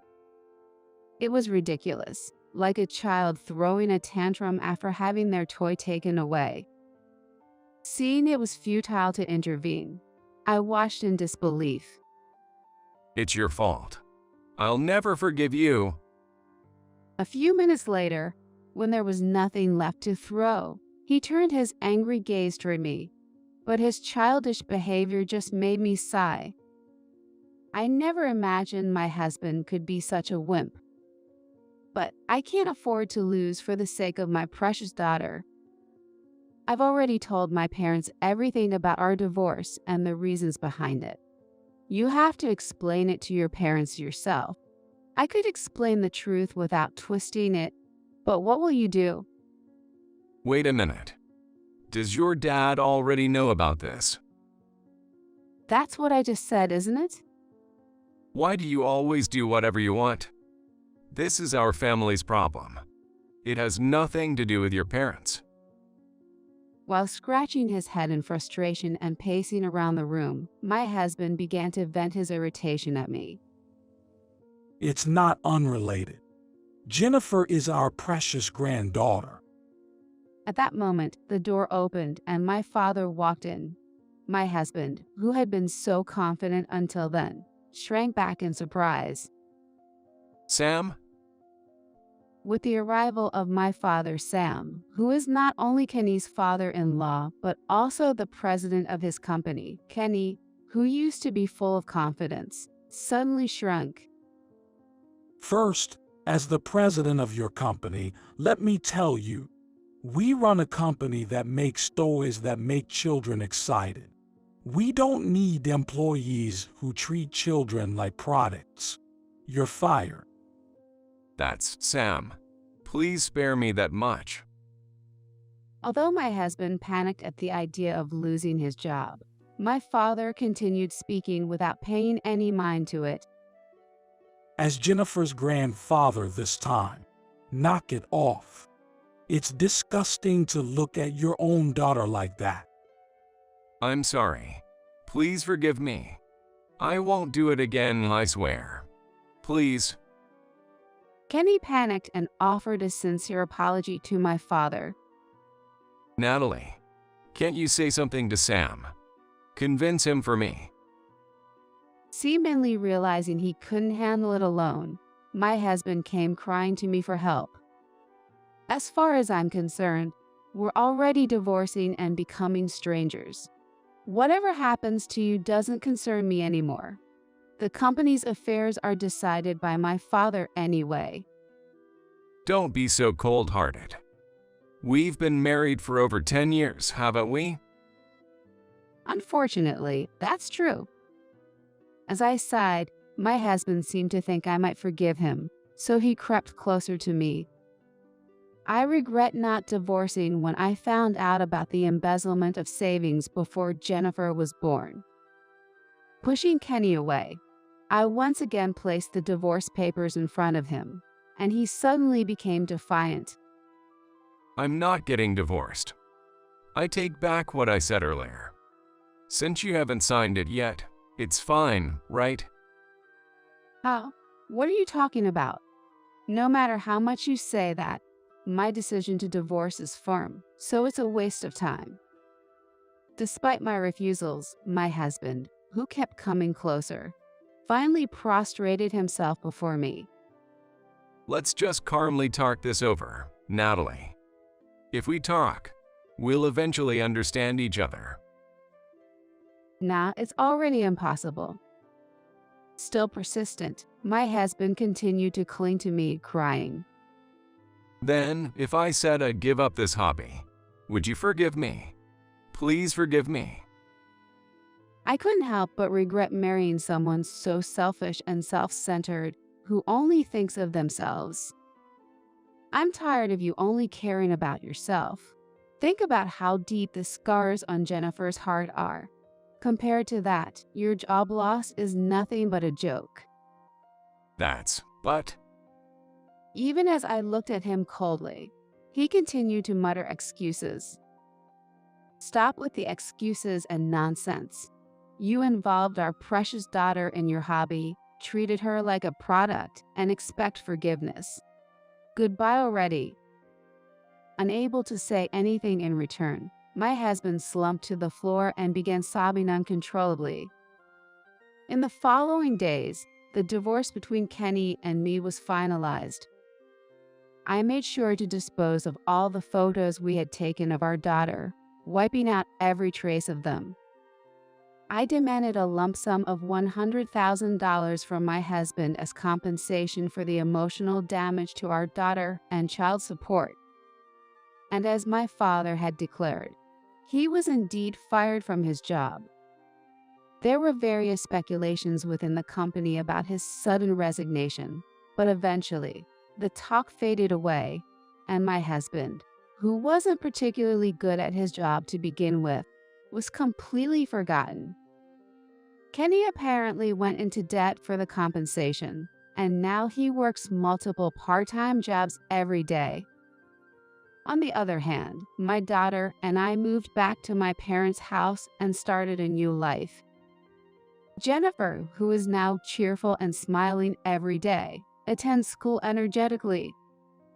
As a mother, I want to continue protecting my daughter firmly in the future. My name is Emma.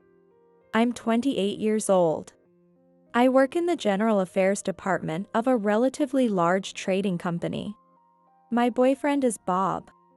He's a senior from my college club, 2 years older than me, and we've been dating for 8 years. About 4 to 5 years ago, we started thinking about marriage, and both of us began saving money for it bit by bit. Then, on my birthday this year, he finally proposed to me.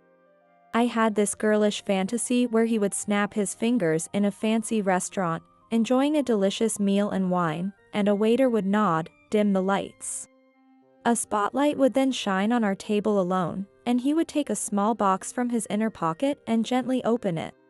But in reality, it happened during one of our camping trips, which aligns with our shared hobby. While his favorite pork soup simmered over the campfire, I was sipping on my favorite strong canned drink.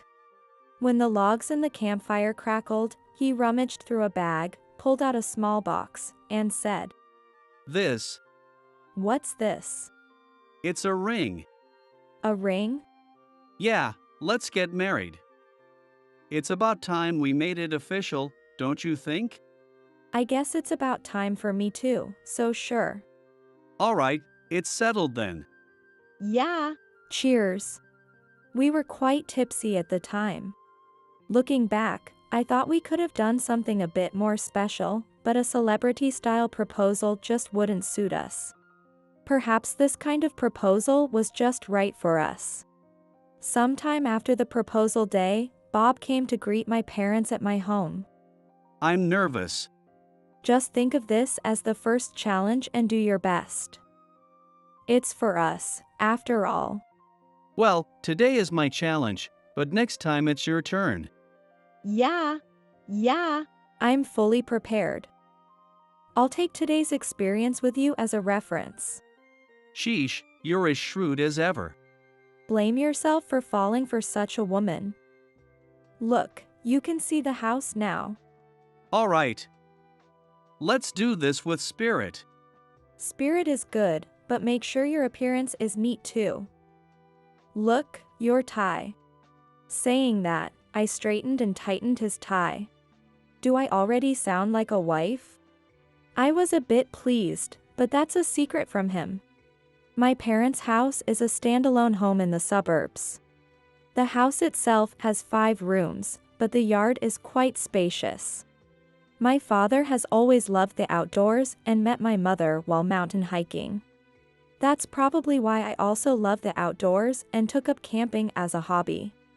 To me, it's just a normal family. Currently, my father is retired but works at a relative's company.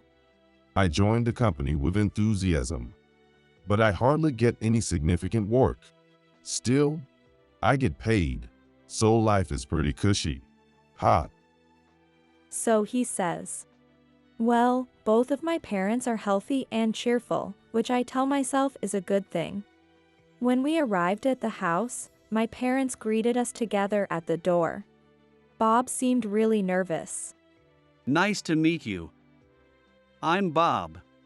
Even saying his own name, which he must have said hundreds of times, came out with a stutter. I'd like to ask for your permission to marry your daughter. Even so, the way he conveyed his intentions to my parents was so cool that I fell for him all over with his resolute demeanor. My father smiled and joked. Bob, are you sure about this girl? If you're okay with this, then by all means, go ahead. What does he mean by this girl? My dad has always been like this. Emma's getting married. She'll be moving far away. I was at a loss for words. My parents are always like this. Well, that's just how they are, so Bob's nervousness quickly faded, and what was supposed to be just a greeting turned into an invitation to stay for dinner, and then it spiraled into a full-blown party, ending with them insisting he stay the night. However, when my mother called his home to inform them he'd be staying, his father answered. I appreciate the gesture, but we'll have to decline this time. Staying suddenly in a house we don't know, we might end up with some bizarre charges later. and we wouldn't know how to handle that. Such a rude thing to say. I remember hearing that Bob's dad was the CEO of a pretty large company. Bizarre charges. My mother asked back.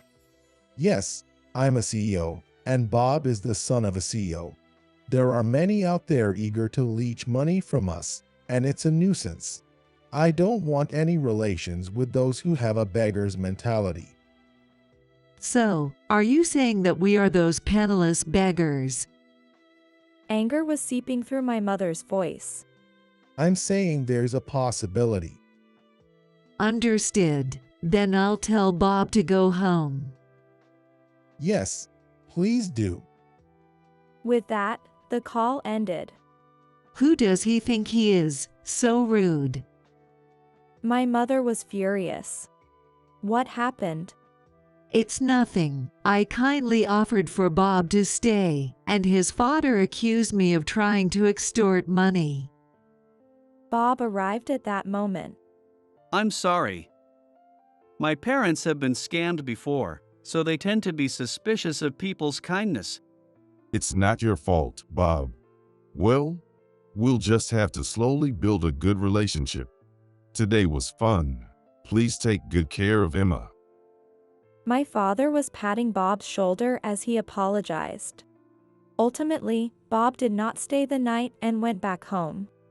At that time, I still didn't know the true nature of Bob's father. And then, it was my turn. Bob's father was an entrepreneur who built his wealth from scratch. He inherited a small ironworks from his parents and, with his excellent management skills, grew it into a large machinery manufacturer.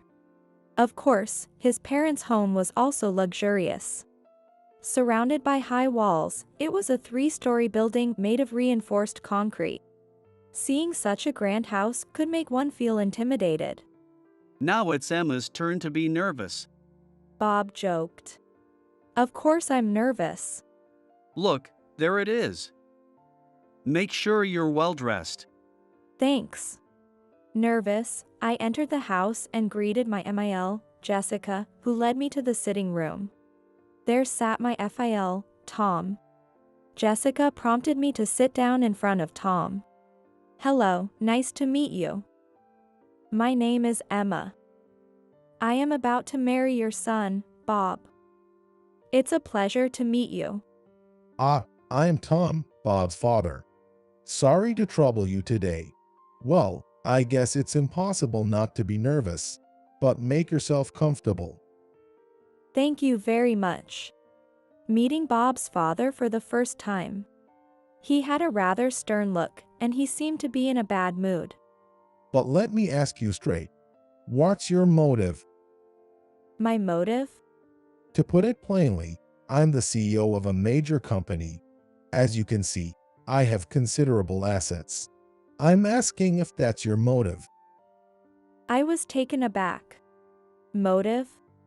The only purpose I can think of for marriage is that I love Bob and want to build a happy home together, yet here he is, conjuring up some far-fetched motives. No, I have not considered anything like that at all. Excuse me, but what are your parents doing currently? My father has retired and has taken a new job at my cousin's company, now working there. I'm not quite sure what he does, but he's happily employed. My mother is a homemaker, living healthily. Hearing this, Tom leaned back arrogantly. His arrogant posture made me furrow my brow in displeasure. I see, but from what I hear, it doesn't sound like you come from a very wealthy background. What is your job? Yes, I work in general affairs at a major trading company in the city. General affairs isn't a career path where you can expect much advancement. Well, yes, that's true. So, you're planning to rely on Bob and me after getting married. What? I blurted out in disbelief. What is this man talking about? At that point, my mindset switched. The whole polite and friendly greeting went right out the window. What do you mean by that? Tom said condescendingly. Just what I said. Your family is poor, and you're scheming to marry into wealth with my rich son, right? Your parents are also counting on my son for some extra money to enjoy their old age. He even insulted my parents with such remarks. Unacceptable. What did you say? I couldn't help but raise my voice. There's a limit to how much you can look down on people. I could feel my face flushing with anger.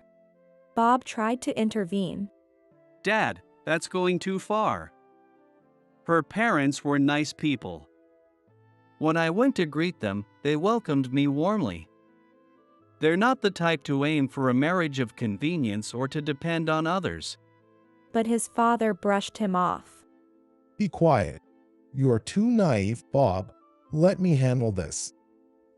Then let me say something. I cut into their argument. Our family poor? Sure, we're not as wealthy as this house, but we live a decent, average life. And don't speak ill of my parents. I respect them. They are honorable people. Hey, Emma, calm down. Bob tried to calm me down in my heated state. But I silenced him just as Tom had silenced him. You be quiet. With that, Tom glared at me. What I mean by poor is any family with less money than us. Marriage won't work if both aren't on the same level. People without money always expect handouts from the wealthy. You'll end up doing that too. It's inevitable. Is that right? You say it won't be like that now, but I know it will eventually. This man, always making assumptions. Something inside me snapped. Fine, that's enough. I get it very clearly. Please go find someone wealthy to marry your son. Excuse me. I stood up. Yo, do that. Mom, see her out. Sprinkle some salt after her. While Bob and Jessica looked bewildered, I didn't look back and walked out of the house. Wait a minute. Bob hurried after me. I shouted back in outrage. No. I've had enough. What's with your dad? Looking down on us like we're beggars, it's the worst. Bob was really panicking in response to my furious state. Let's just try again. My dad was just in a bad mood today. I've had enough.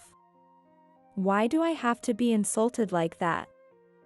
There's a limit to how much you can belittle someone. Just calm down. Why don't you sit down and have some tea? I was in no mood to cool down right now. I'm sorry, but I'm just not feeling up to it. I'm going home today. Don't contact me for a while. Emma. I shook off a clinging Bob and went home alone. After that, Bob called and emailed me numerous times, but I ignored all of his attempts. That day, as I got home angry, I told my parents everything that had happened. That's a bit harsh. Does our family look that poor? My father made a face as if he was chewing on a bitter bug. That's terrible. Bob is a good person, and even the phone call before was bad, but this was even worse. My mother was astonished. So, what are you going to do? Are you thinking of breaking up with Bob? Well, no. I still like Bob, and I want to marry him. I see. Why don't you take some time to cool off, and then try meeting him again? If things still aren't going well, I'll step in. Really? Yes. For my darling daughter. No big deal. My father was kind and reassuring. Hearing my father's words, my mother gave me some advice. It seems they don't know much about us, so make sure you explain things properly.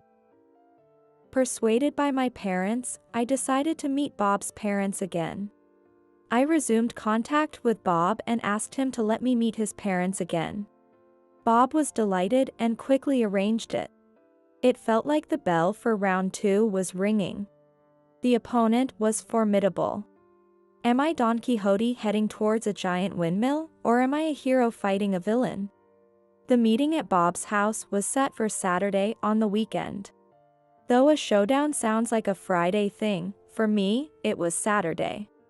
Finally, Saturday came. I was restless all morning, watching the clock and waiting for the appointed time. When the time came, I met up with Bob and we headed to his parents' house. Entering the house, Tom was sitting in the living room, just like before. "Hello, long time no see," I greeted him. Tom still looked at me as if I were an annoyance. What? You're back again. "Yes, not giving up is my motto," I replied with a smile. Of course, Tom's attitude didn't change. No matter how many times you come, my mind won't change. You're wasting your time. I can't just accept that. I have my own pride and determination.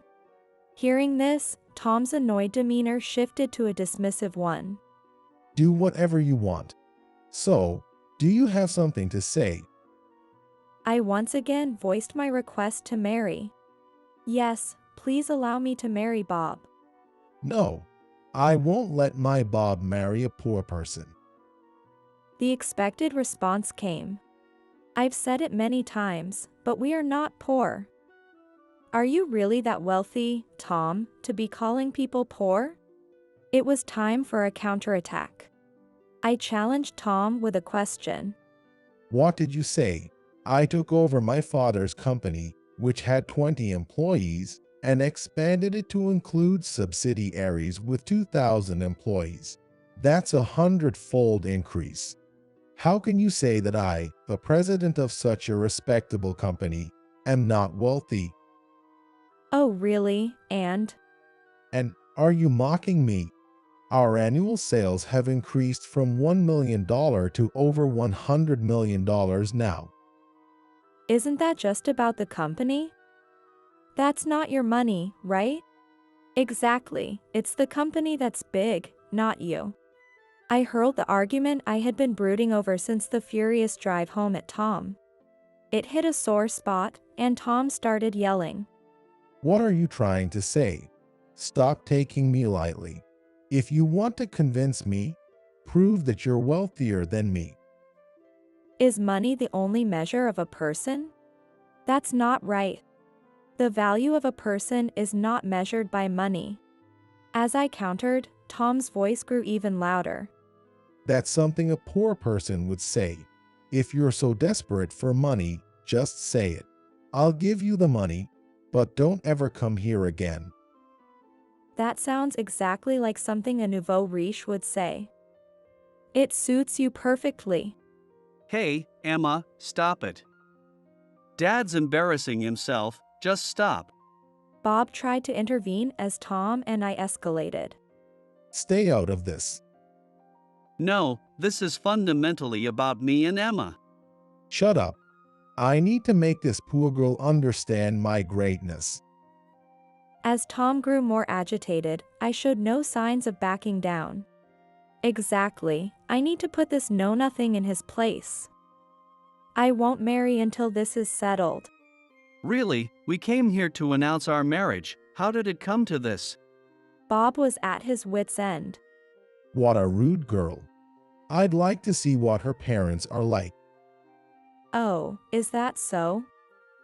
Then I'll accommodate your request. Next time, I'll bring my parents. Bring them. I want to see the kind of parents who raised such a rude daughter. They must be just as rude. Tom scoffed at that. Why did someone like Bob come from parents like you? It must be because Jessica's genes are superior. Oops, I got a compliment.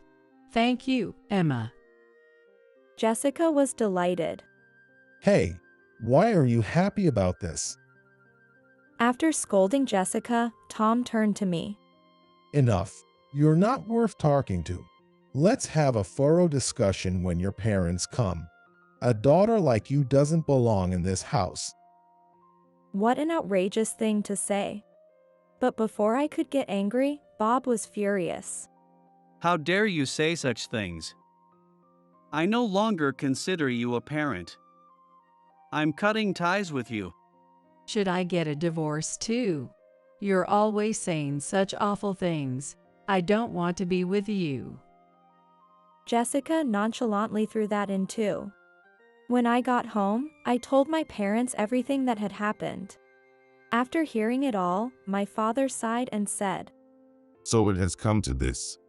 Well, if that's what he wants, let's meet him. Yes, Dad, you tell them off, but I'd like to meet Bob's mother. She doesn't seem like a stranger to me. You better not come. It'll only complicate things. Oh, but I want to go. My mother started looking forward to possibly becoming friends with Bob's mother. No way. Mom, your pace will dampen the angry mood. That's too bad. I just wanted to help you. I'm thinking of your sake. My mom pretended to cry, feeling frustrated. By the way, what was the name of Bob's father again? It was Tom, I believe. Tom. Tom? My dad started to scratch his head as he heard Tom's name. It seemed a bit odd, and I asked my dad while nodding.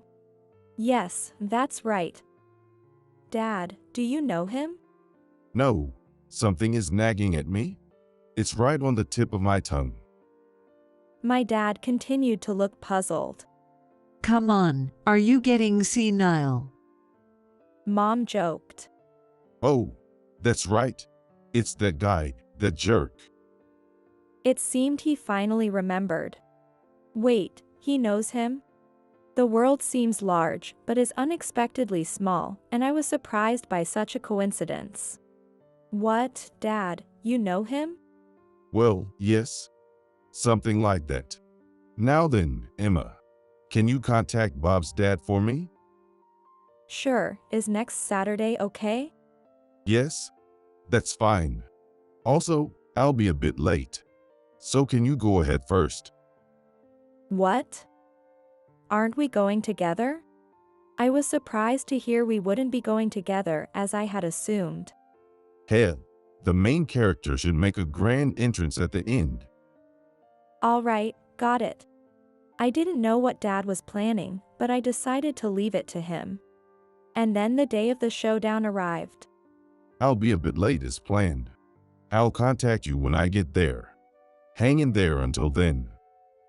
That's what Dad told me. As autumn deepened, it was time for the third visit. Upon arriving at Bob's house, I greeted briefly and was shown into the living room. There, as usual, Tom sat with a bitter expression. Hello, Jessica. I hope we can have a good day today. Welcome, Emma. Your father is here today, right? What does he like to drink? Jessica seemed cheerful. Seeing Jessica made me feel a bit more at ease. No need to prepare any drinks. Or rather, you're here again. It's the third time now. Our fancy drinks are too good for the likes of a poor person. Jessica, thank you for your consideration. But it's all right for now. So, where is your father? Got cold feet, huh? Tom was still condescending. No, he just has some preparations and will be a bit late. I apologize. Well, it doesn't matter. Nothing will change when he gets here. Bob rebuked Tom's attitude with a bit of irritation. I thought to myself, Bob really has it tough. It's my marriage, after all. Dad shouldn't be fussing about it. Tom seemed unaffected by those words. Tom responded dismissively. Nonsense. I'm just trying to do what's best for you. Bob responded with dissatisfaction. That's none of your business. As this barely constructive conversation went on, I received a message from my father. I just got a call from my father. He has arrived. Then, the doorbell rang. Excuse me for intruding. It was my father's voice. Oh, welcome. It's been a while. Jessica made a somewhat strange greeting. It's been a while? But it's supposed to be the first meeting between you and my father. I was puzzled. Then, Well, I'm glad you remembered me. Anyway, excuse my interruption. Today, I am here as Emma's father, John. Oh no, we've all been waiting for you. Please, this way. Thank you very much. after such exchanges, my father was led to the living room. Hey, Tom. Long time no see. As my father entered, Tom suddenly stood up straight. You are Major John. I mean, you were a colonel before you retired. My apologies, Colonel John. It's been a long time. He saluted. Of course, since it's indoors and he's without a cap, it was an informal salute with hands by his sides and head bowed slightly forward. Bob and I couldn't grasp what was happening. Don't be so formal. The days when I was a colonel and you were a sergeant major are long gone. Plus, this is your house, isn't it? You've climbed the ranks quite a bit. I guess I did a good job training you. Sir, well, I apologize for the austere setting, but please have a seat. Thanks. You sit down too. Everyone will be more comfortable if you are not standing. Sir, I will take my seat, then.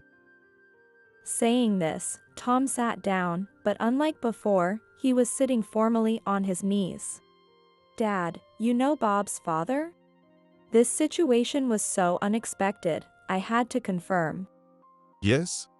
Back when I was in the military. This Tom came as a new recruit. Unlike my casually speaking father, Tom, who had been quite pompous until now, shrank and hunched over. Yes, I was under your care back then. What a coincidence to meet like this, isn't it? Now you're a company president. That dropout has made quite the climb. Sir, I apologize for any trouble during my military days.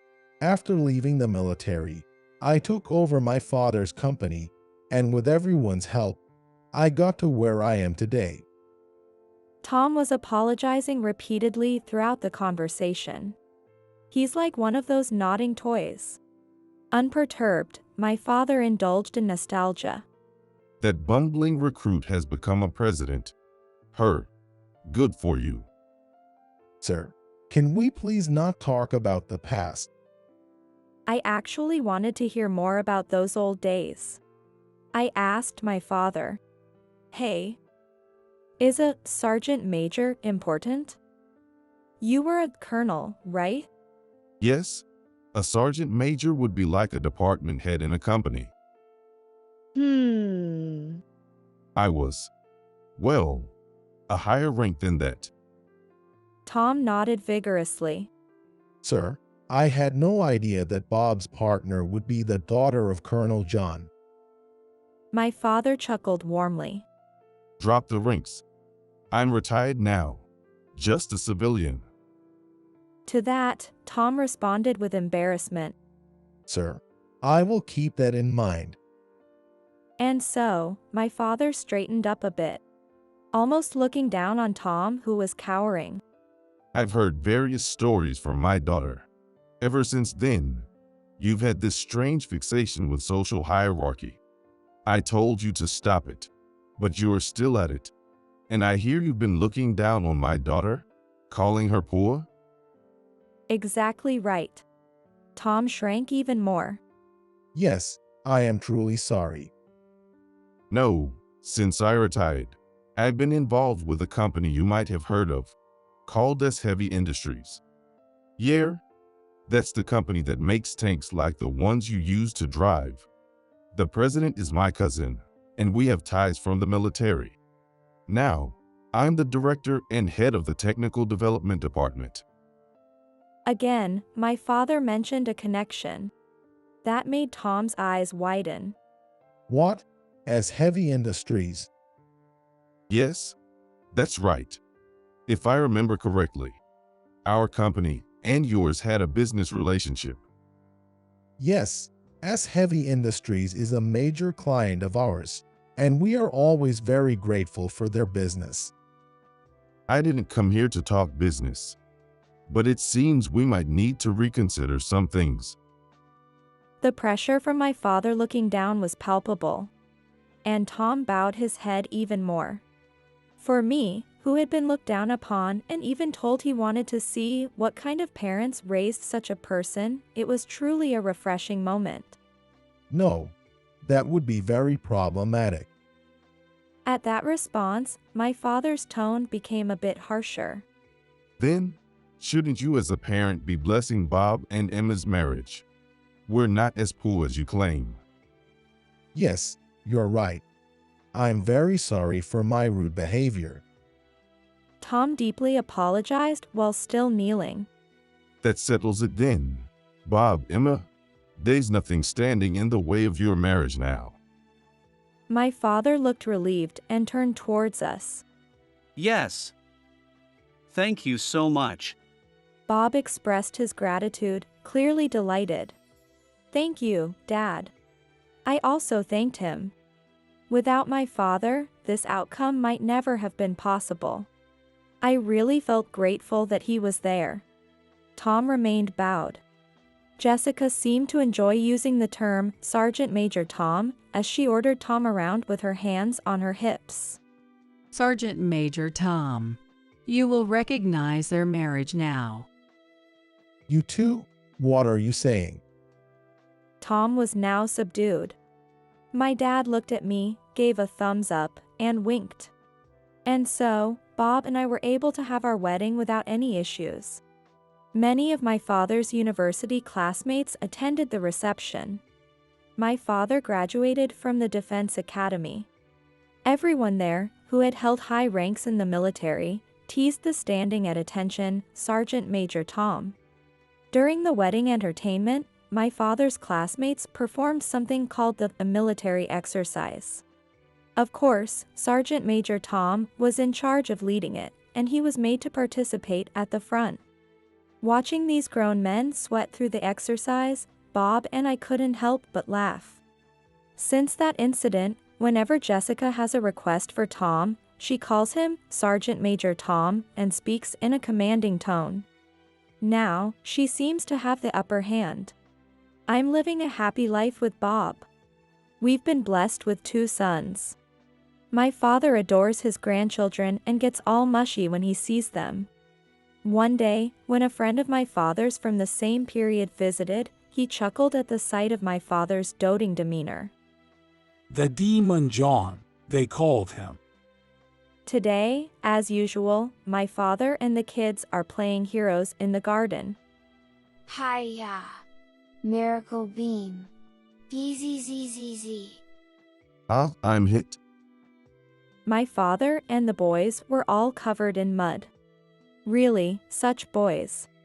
I said, laughing along with my mother. Boys, you might just become real heroes one day. Keep it up. The heroes of the future. Mom. I think I'm pregnant. I'm so sorry. I'm so sorry. What? Who's the father? Claire is still only 14 years old. I had never heard any talk of her dating anyone. However, the fact that she confided in me must mean it's something serious. But I still don't know who the person is, or if she's really pregnant. In the midst of all this uncertainty, an even more troubling situation arose. I received a call from the police saying that my husband and daughter had jumped off the roof of an apartment building. While the 2 were still unconscious, one of the mom friends who came to visit made a shocking statement. That girl, I heard she was involved with her father. Gross, right? What? What do you mean by that? Please don't make such baseless statements. Oh, did you hear that? My son was consulted by your daughter, so there's no mistake. My heart froze in an instant. I wanted to believe that there was no way it could be true about my daughter and husband. Unable to hold back, I shouted at her for spreading such baseless rumors. However, I soon realized her intention. It was something so malicious and shocking. My name is Amy. I live with my husband, Bob, and our daughter, Claire. Bob works as a sales representative for a small trading company, and I work part-time at a grocery store, so we're not very well off. We live in a small 2-bedroom apartment. You could say we don't lead a wealthy life. Amy, I'm sorry for making you struggle with my low salary. It must be hard every month. If only I could earn more. What are you talking about? I'm grateful that you work so hard for us. I'm working part-time too, so don't worry about it. Bob always apologizes for his low income. It's true that our finances are tight and we can't afford a luxurious lifestyle. But with a kind husband and a smart, energetic daughter, I had no real complaints. Our daughter, Claire, is very bright and always at the top of her class in middle school. Although her classmates attended tutoring classes, we couldn't afford that. But Claire improved her grades without needing extra help. Her school teacher assured us that if she kept up her current pace, she'd definitely get a recommendation to her preferred high school. As a mother, I was very proud of my daughter. However, at some point, Claire, whom I thought was enjoying school life, started to show signs of change. Lately, Claire has been sighing more often. Hey Claire, you seem quite down these days. Is something bothering you? If you want, you can talk to me. Huh? No, I'm just a bit sleep deprived. Don't worry about it. I was worried about Claire, so I asked if anything was troubling her. She laughed it off, saying she was just sleep deprived. She did have dark circles under her eyes and often seemed out of it, but it didn't seem like mere sleep deprivation to me. Then one day, Claire confided in me with a shocking revelation. Mom, I think I might be pregnant. Pregnant? Calm down, Claire. Why do you think that? Do you have any idea how this could have happened? Claire is still only 14 years old. I had never heard any rumors about her dating anyone in particular. But the fact that she decided to confide in me must mean it's something serious. Trying to stay as calm as possible despite my confusion, I asked Claire. However, Claire just sobbed, and saying she didn't want to talk about it, didn't tell me anything more, and shut herself in her room. I wonder who could have hurt Claire like this. Without any details, I was completely baffled. But if she really is pregnant, she needs to visit an OB/GYN for a checkup. I immediately discussed it with Bob when he got home. Pregnant? I can't believe it, not Claire. Right. I felt the same way. But if a smart girl like her is that upset, she must have some reason to believe it. No, as smart as she is, she's still only 14. She might be misunderstanding something. I've asked her repeatedly, but she won't tell me anything, so I don't know. I'll try talking to Claire myself. Claire has always been a daddy's girl, often sharing her troubles with Bob. Maybe she can share things with Bob that she can't tell me. Since Bob said to leave it to him, I decided to let him handle it for now. Then a few days passed. Claire has been holed up in her room ever since, skipping school. And then, at 3 p.m. that day, while I was on a break at work, I received a call. Hello, what Bob? When I answered, it was from the local police. Ma'am, please stay calm and listen. The thing is, The officer said that Bob and Claire had been taken to the hospital. It was reported that the two jumped from the rooftop of a certain apartment building.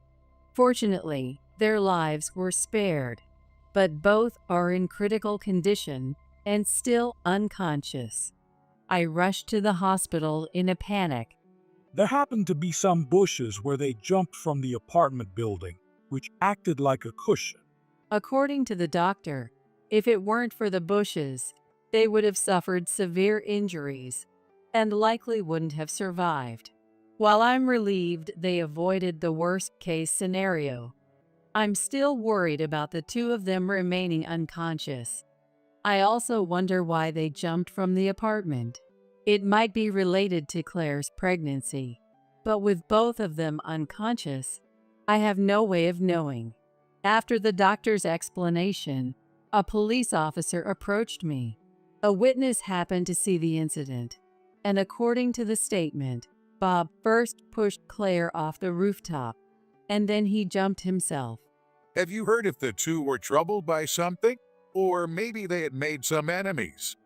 Asked by the police officer, I confessed that Claire might be pregnant, as she had been worried about it yesterday. But I also said that I didn't know who the other party might be, nor if she was indeed pregnant. I see. So they might have jumped following a discussion about the pregnancy. We'll now conduct a scene investigation, and your information will be very helpful. Thank you. The police officer then left. At that moment, I didn't realize someone had been secretly listening in. With a heavy heart, I returned to the hospital room and looked at the two still sleeping. I wondered how all this had come to be. No matter how much I thought about it, I couldn't find an answer. As I was sitting there, feeling down, the hospital room door was knocked on several times. Wondering who it could be, I opened the door to find a few of Claire's classmates' mothers. That is, several of my mom friends. It seemed they had heard about Bob and Claire's jump and had come to visit, but I wondered how the news had reached them. Puzzled, yet inviting them into the room. This must have been very hard on you. They all offered me words of sympathy. I told them that the two were still unconscious, and I had no idea why all this had happened. If there's anything we can do to help, just let us know. After receiving these reassuring words, they left the hospital room. After seeing them off, I felt thirsty and headed towards the vending machine in the ward. I heard that the girl was involved with her father. It was Diana, one of the mom friends who had just come by. She's the president of the middle school PTA and is known for her high pride behavior. I happened to overhear Amy talking with the police, and it seems like Claire might be pregnant. It must be the father's child. They must have jumped out of distress. Please don't make such baseless statements. That can't be true.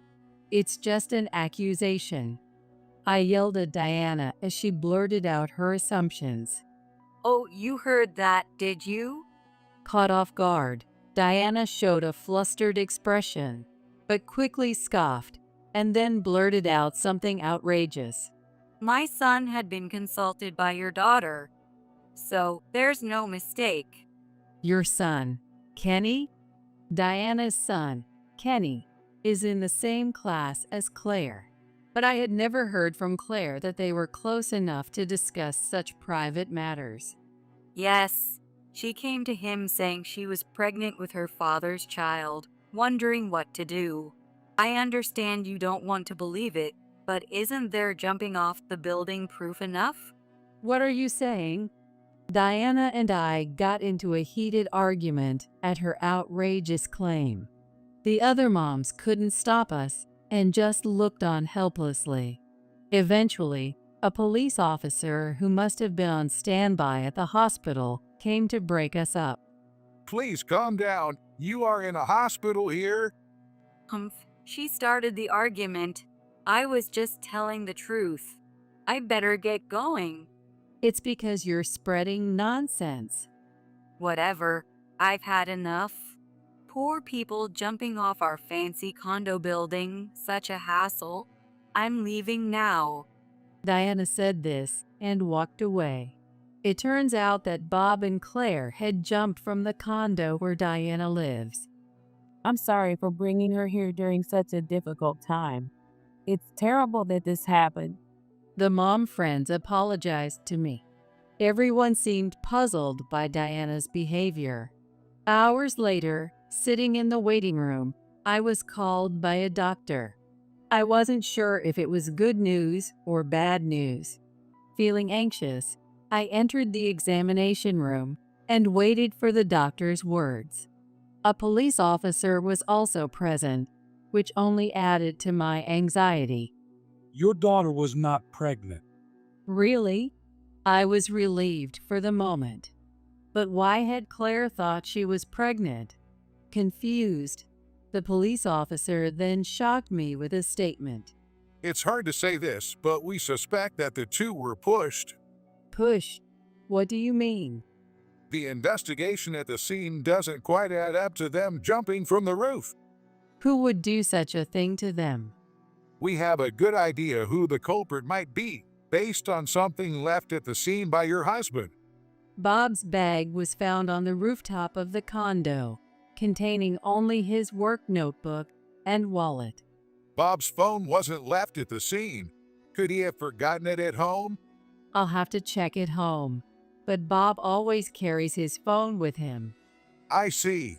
It's possible then that someone deliberately took the phone. Now, ma'am, please look at this. The officer then showed me a small black notebook. I recognized this notebook. It's Bob's. Inside were some IDs and passwords. We found out this belongs to a cloud storage service, a kind of online data storage service. The officer took out what seemed to be his phone and logged into the cloud service. Please listen to this. Hearing the audio file stored there, I was stunned. And this data revealed who the culprit of this incident was. The next day, I called out a person outside the condo where the accident happened. You pushed Bob and Claire, didn't you? Why did you call me out here all of a sudden? Stop making baseless accusations. Don't play dumb. I don't know what you're talking about. Don't take your family problems out on me. Diana said this with a mocking laugh, sneering as she spoke. However, after hearing that audio, I am convinced that she was the one who pushed them both. Despite my questioning, Diana refused to admit anything, so I pulled out my smartphone and played the audio for her. It was a recording of a conversation between Bob, Claire, and Diana just before the incident. From that conversation, it was revealed that Diana's son, Kenny, had been unilaterally pressing Claire to date him. I want to focus on my studies right now. Claire declined his advances. Angered by the rejection, Kenny began to harass Claire persistently. Claire's sighs and lack of sleep were likely due to these troubles with Kenny. Finally, Claire decided to consult with Bob. Stop following her around. Bob apparently confronted Kenny directly. Then, Claire was summoned by Diana. You're leading all the boys at school astray, aren't you? You must be involved with a teacher too, right? I heard you're pregnant. Diana accused Claire like this. Claire, of course, denied Diana's words, but her attacks did not stop. If you deny it, then prove it, Diana insisted, handing Claire a pregnancy test. Reluctantly using the test, hoping to satisfy Diana, Claire shockingly got a positive result. It's unthinkable, but Claire, only 14, was in despair over how she could be pregnant. When Claire returned home, she reported to me that she was pregnant, but when I asked who the father was, she had no idea and couldn't give an answer. Later, as Bob persistently tried to learn more about the pregnancy from Claire, she confided in him about her encounter with Diana and the pregnancy test. Bob investigated further and suspected that the pregnancy test was a fake, designed to always show a positive result. On the day of the incident, Bob took Claire with him during a break from work to confront Diana. Diana admitted it was supposed to be just a prank, but when she realized Bob had recorded their conversation on his smartphone, she started to panic. I'll sue you for defamation. I don't know what you're up to, but you'll pay for hurting my daughter. Quiet. Give me that smartphone. Diana, nearly hysterical, apparently tried to snatch the smartphone from Bob. During the struggle, Diana pushed Bob. The audio recording ended abruptly with Bob's scream. Even with this, you still claim you're not the culprit? That's a fabrication.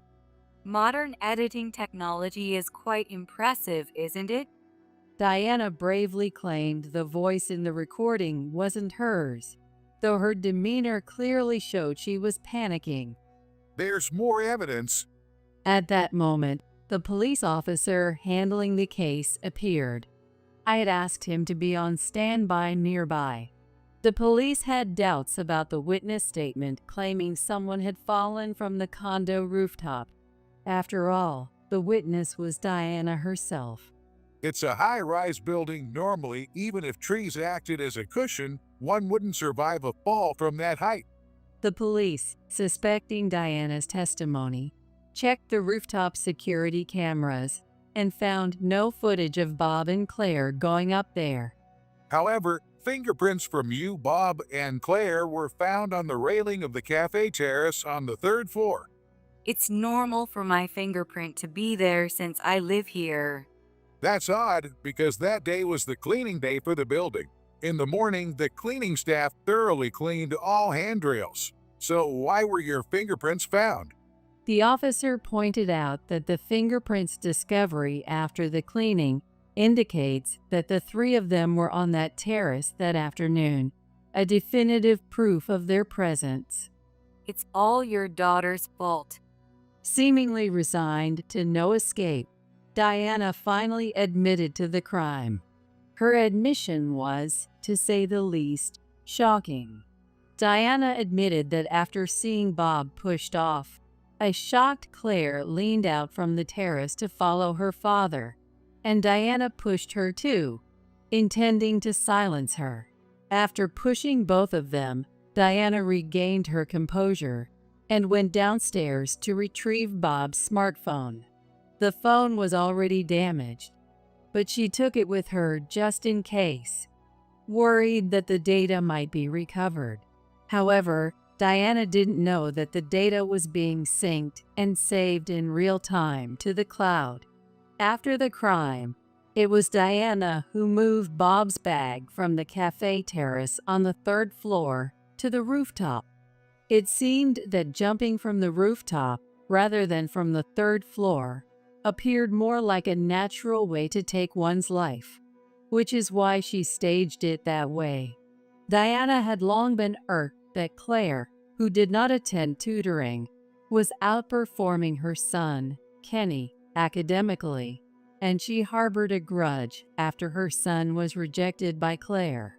As part of her harassment, she bought a pregnancy test online that would always show a positive result, and successfully unsettled Claire by persuading her to use it. According to her plan, Claire stopped attending school.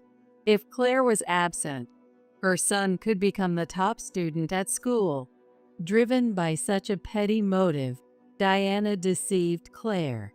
However, when Bob realized that the pregnancy test was a fake and confronted her about her actions, she panicked and pushed both him and Claire off. Far from showing any remorse, Diana spread rumors that Claire must have jumped because of the pregnancy. She might have thought that spreading rumors would turn lies into truth, but the police were not so easily fooled. The investigation, along with the audio data Bob left behind, exposed all of her clumsy attempts at a cover-up. I could never forgive such despicable behavior. What you did is a crime. Claire and my husband are still unconscious. We don't even know if they will wake up. Do you understand the gravity of your actions? She didn't respond, just hung her head. Regardless of her wishes, her crimes would be judged in court. And then, Diana was taken by the police to the station. It's over. But even if the culprit is known, the two of them are still. Thinking of Bob and Claire, still asleep in the hospital, was heart-wrenching. If only they could regain consciousness. All I could do was pray. A few days after Diana was taken away, the hospital called me at home. It seemed that the two of them had regained consciousness. Rushing to the hospital, I saw them sitting up in their beds. Bob, Claire, I'm so relieved. I cried tears of relief seeing them both.